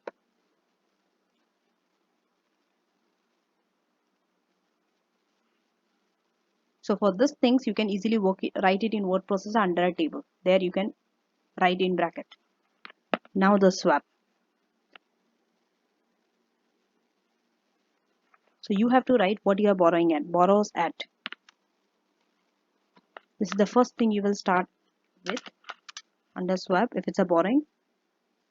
And what D company will pay and what K will pay. And finally the net result. Remember the net result at the end. The trick is here. The net result at the end has to be the same. It can't be different. If it's different, your swap is not working. Somewhere you have made a mistake. This is how you will decide. So now, what are you going to borrow at? Under the swap, they will borrow at what they are supposed to borrow at. See, here you are having an advantage in the D is having an advantage in the floating rate. So they will borrow at the floating rate under the swap.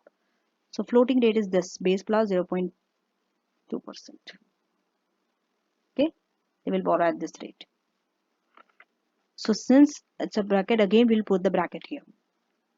Okay, they will borrow at D company.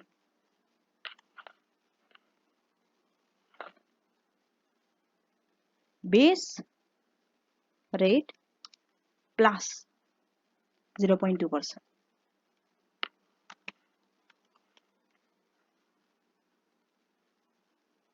Okay, they'll borrow at this. Now, if he borrows at fixed means he will borrow at, sorry, if he borrows at variable, he will borrow at fixed. It's in bracket 7.40%. Done. See, I have to format this as well. It's not formatted. So I'll go here, format cell, and I will take it as a text. Take this as text, sorry, I'm sorry.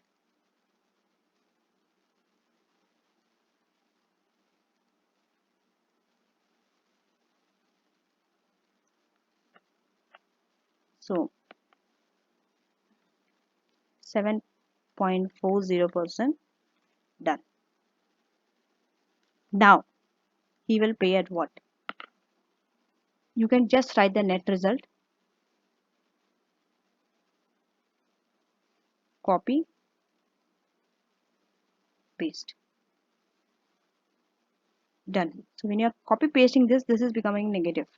So here you have to go and format the cell again and take it as a text.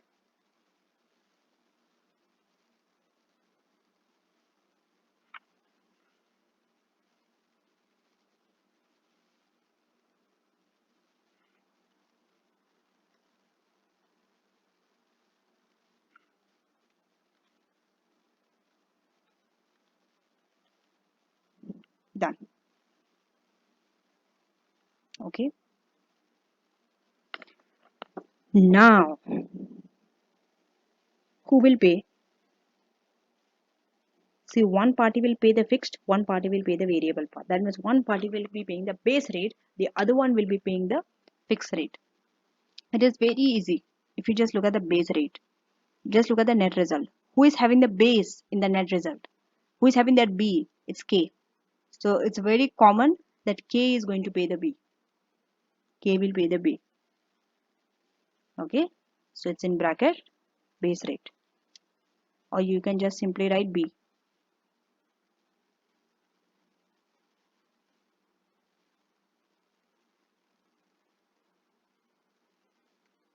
Okay. By just looking at the answer, because D doesn't have any B in the net result. So D can't pay B. D will pay fixed rate. The variable rate, the B, base rate component will be paid by K.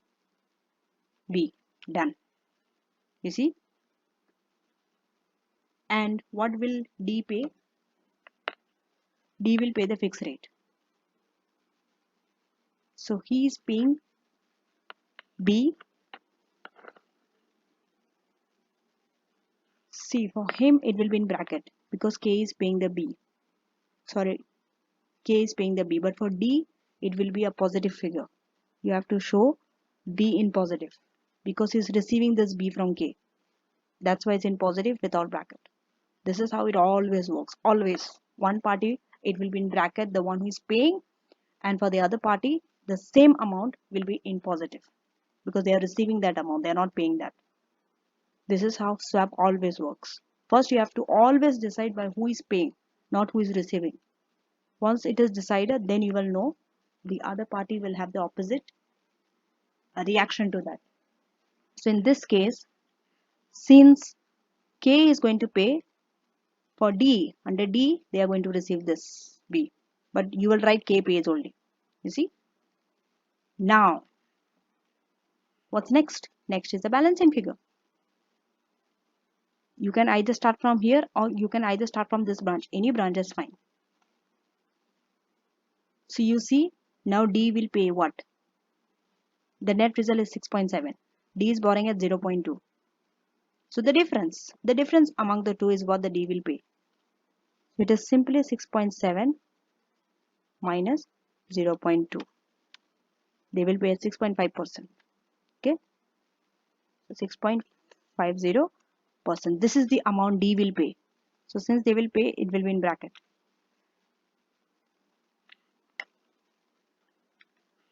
This we have to format it into a text. So in bracket 6.50%.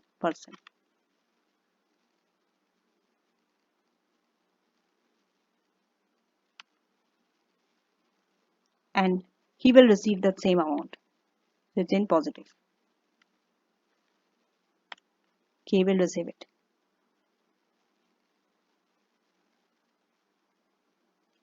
You have to take this as text.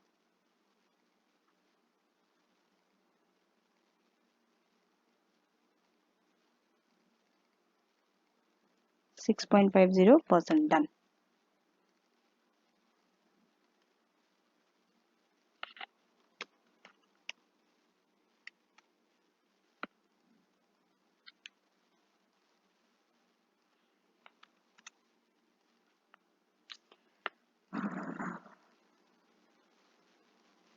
So it's a text and OK.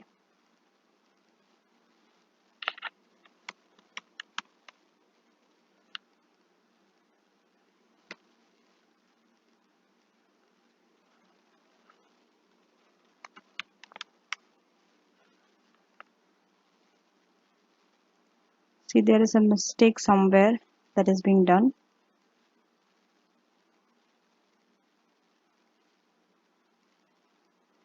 It is 6.50% done.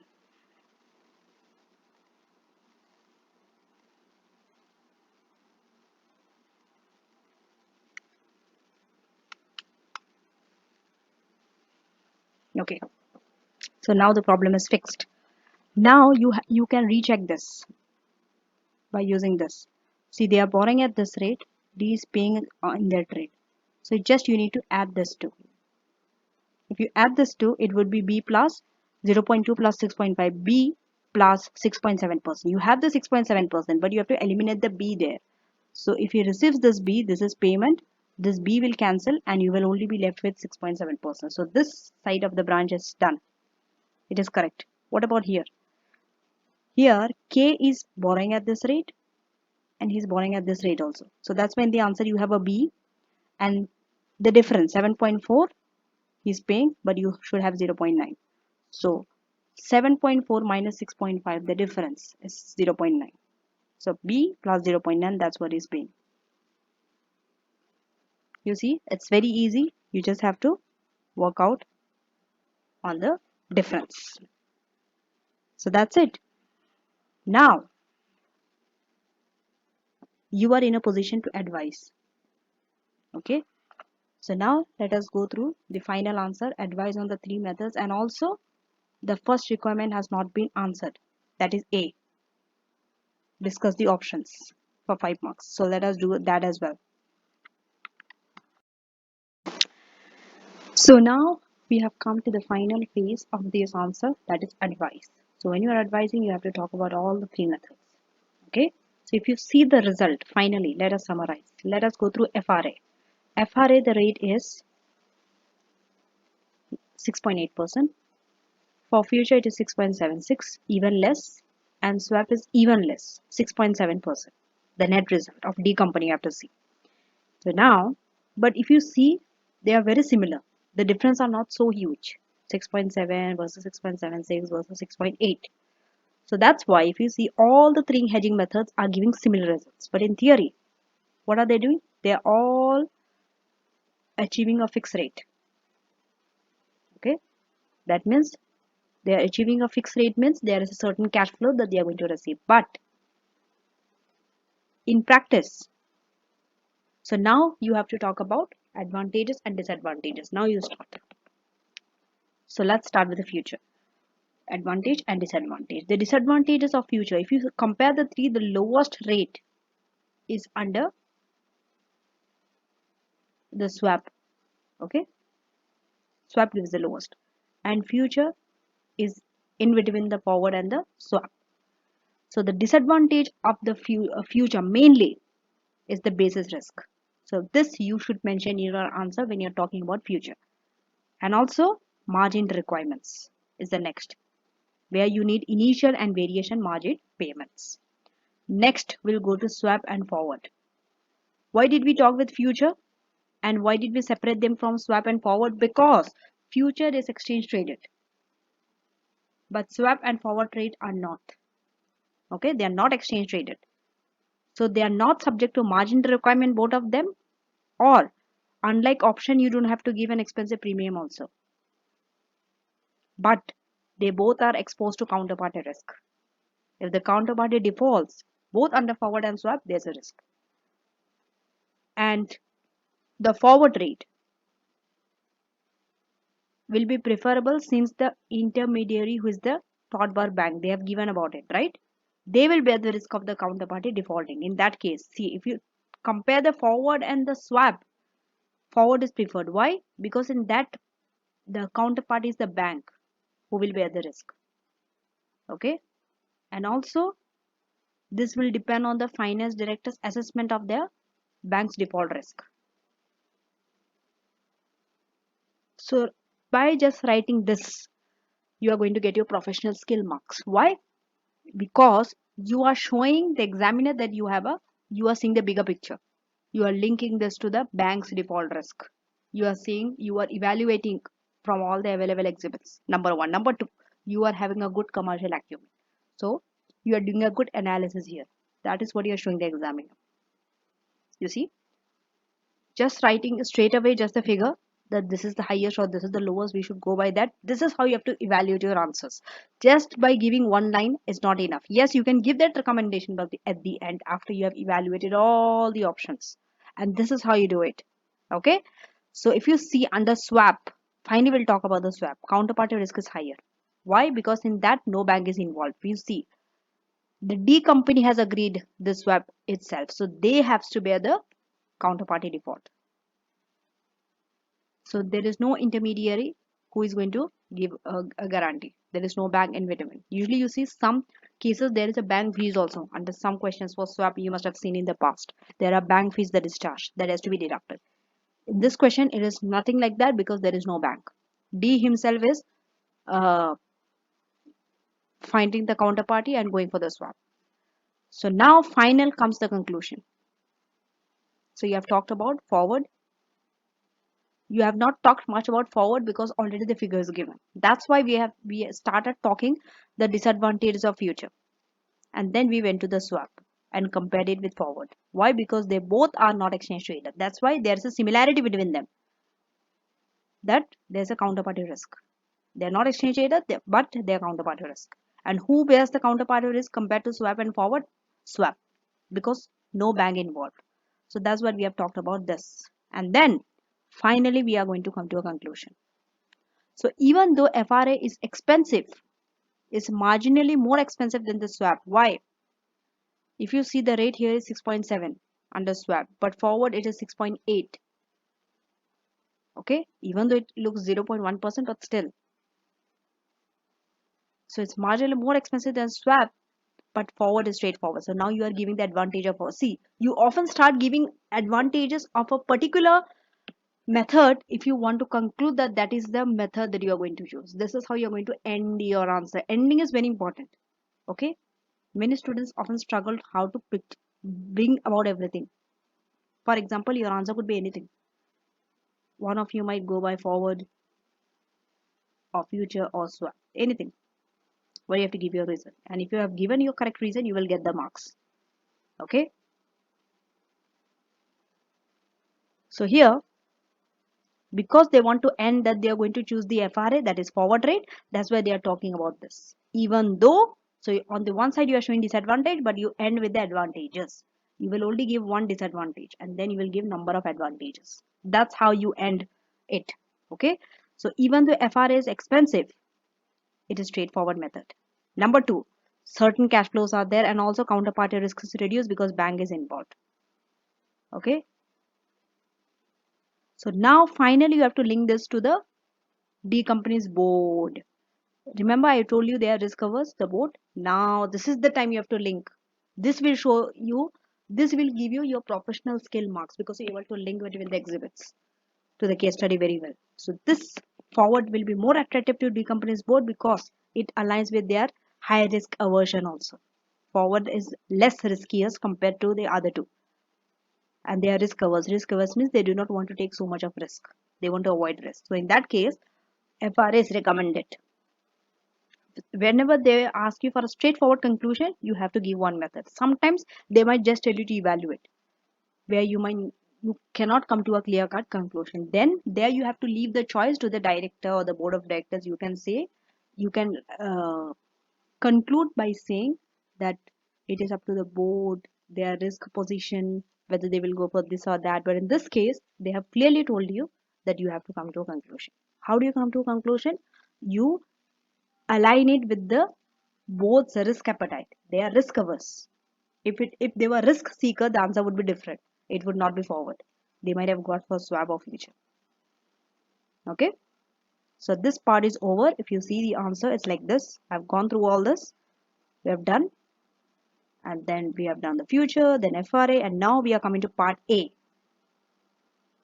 where we have to answer for 5 marks. So in this case,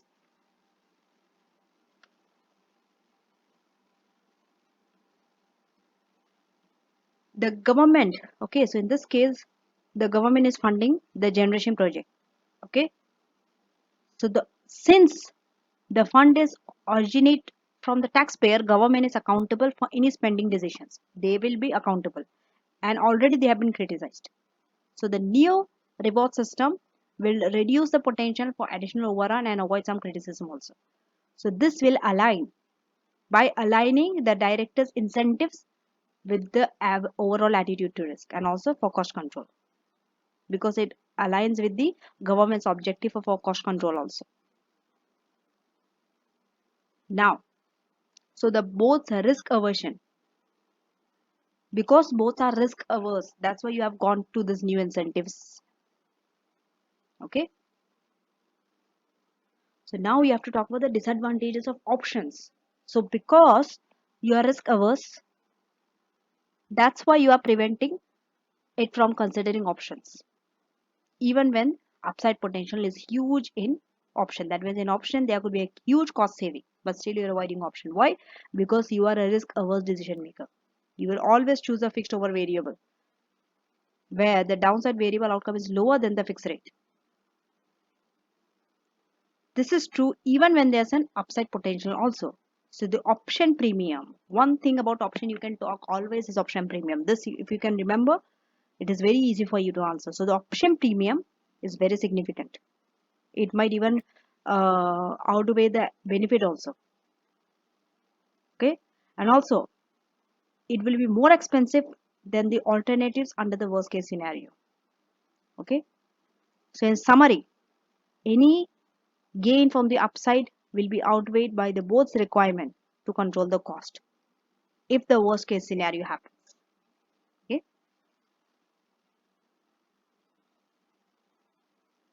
So there might be gain on the upside, but that still it will be outweighed by the board's requirement because they want to control the cost. So in that case, they will not go for the option. So that's it for question number 3. And with this, I have finished all the 3 questions of AFM pre-mock September 2025. Question number 1, question number 2, question number 3. So in question number 1, I have talked about acquisition and merger, where we have used the cash flow, the PE ratio to value a company. And then question number 2 is on net present value. And finally, this question is on interest rate risk management. So now with this, now you have an overall idea of what areas you need to focus on, where you have to start studying, where you are lacking, what are your strengths.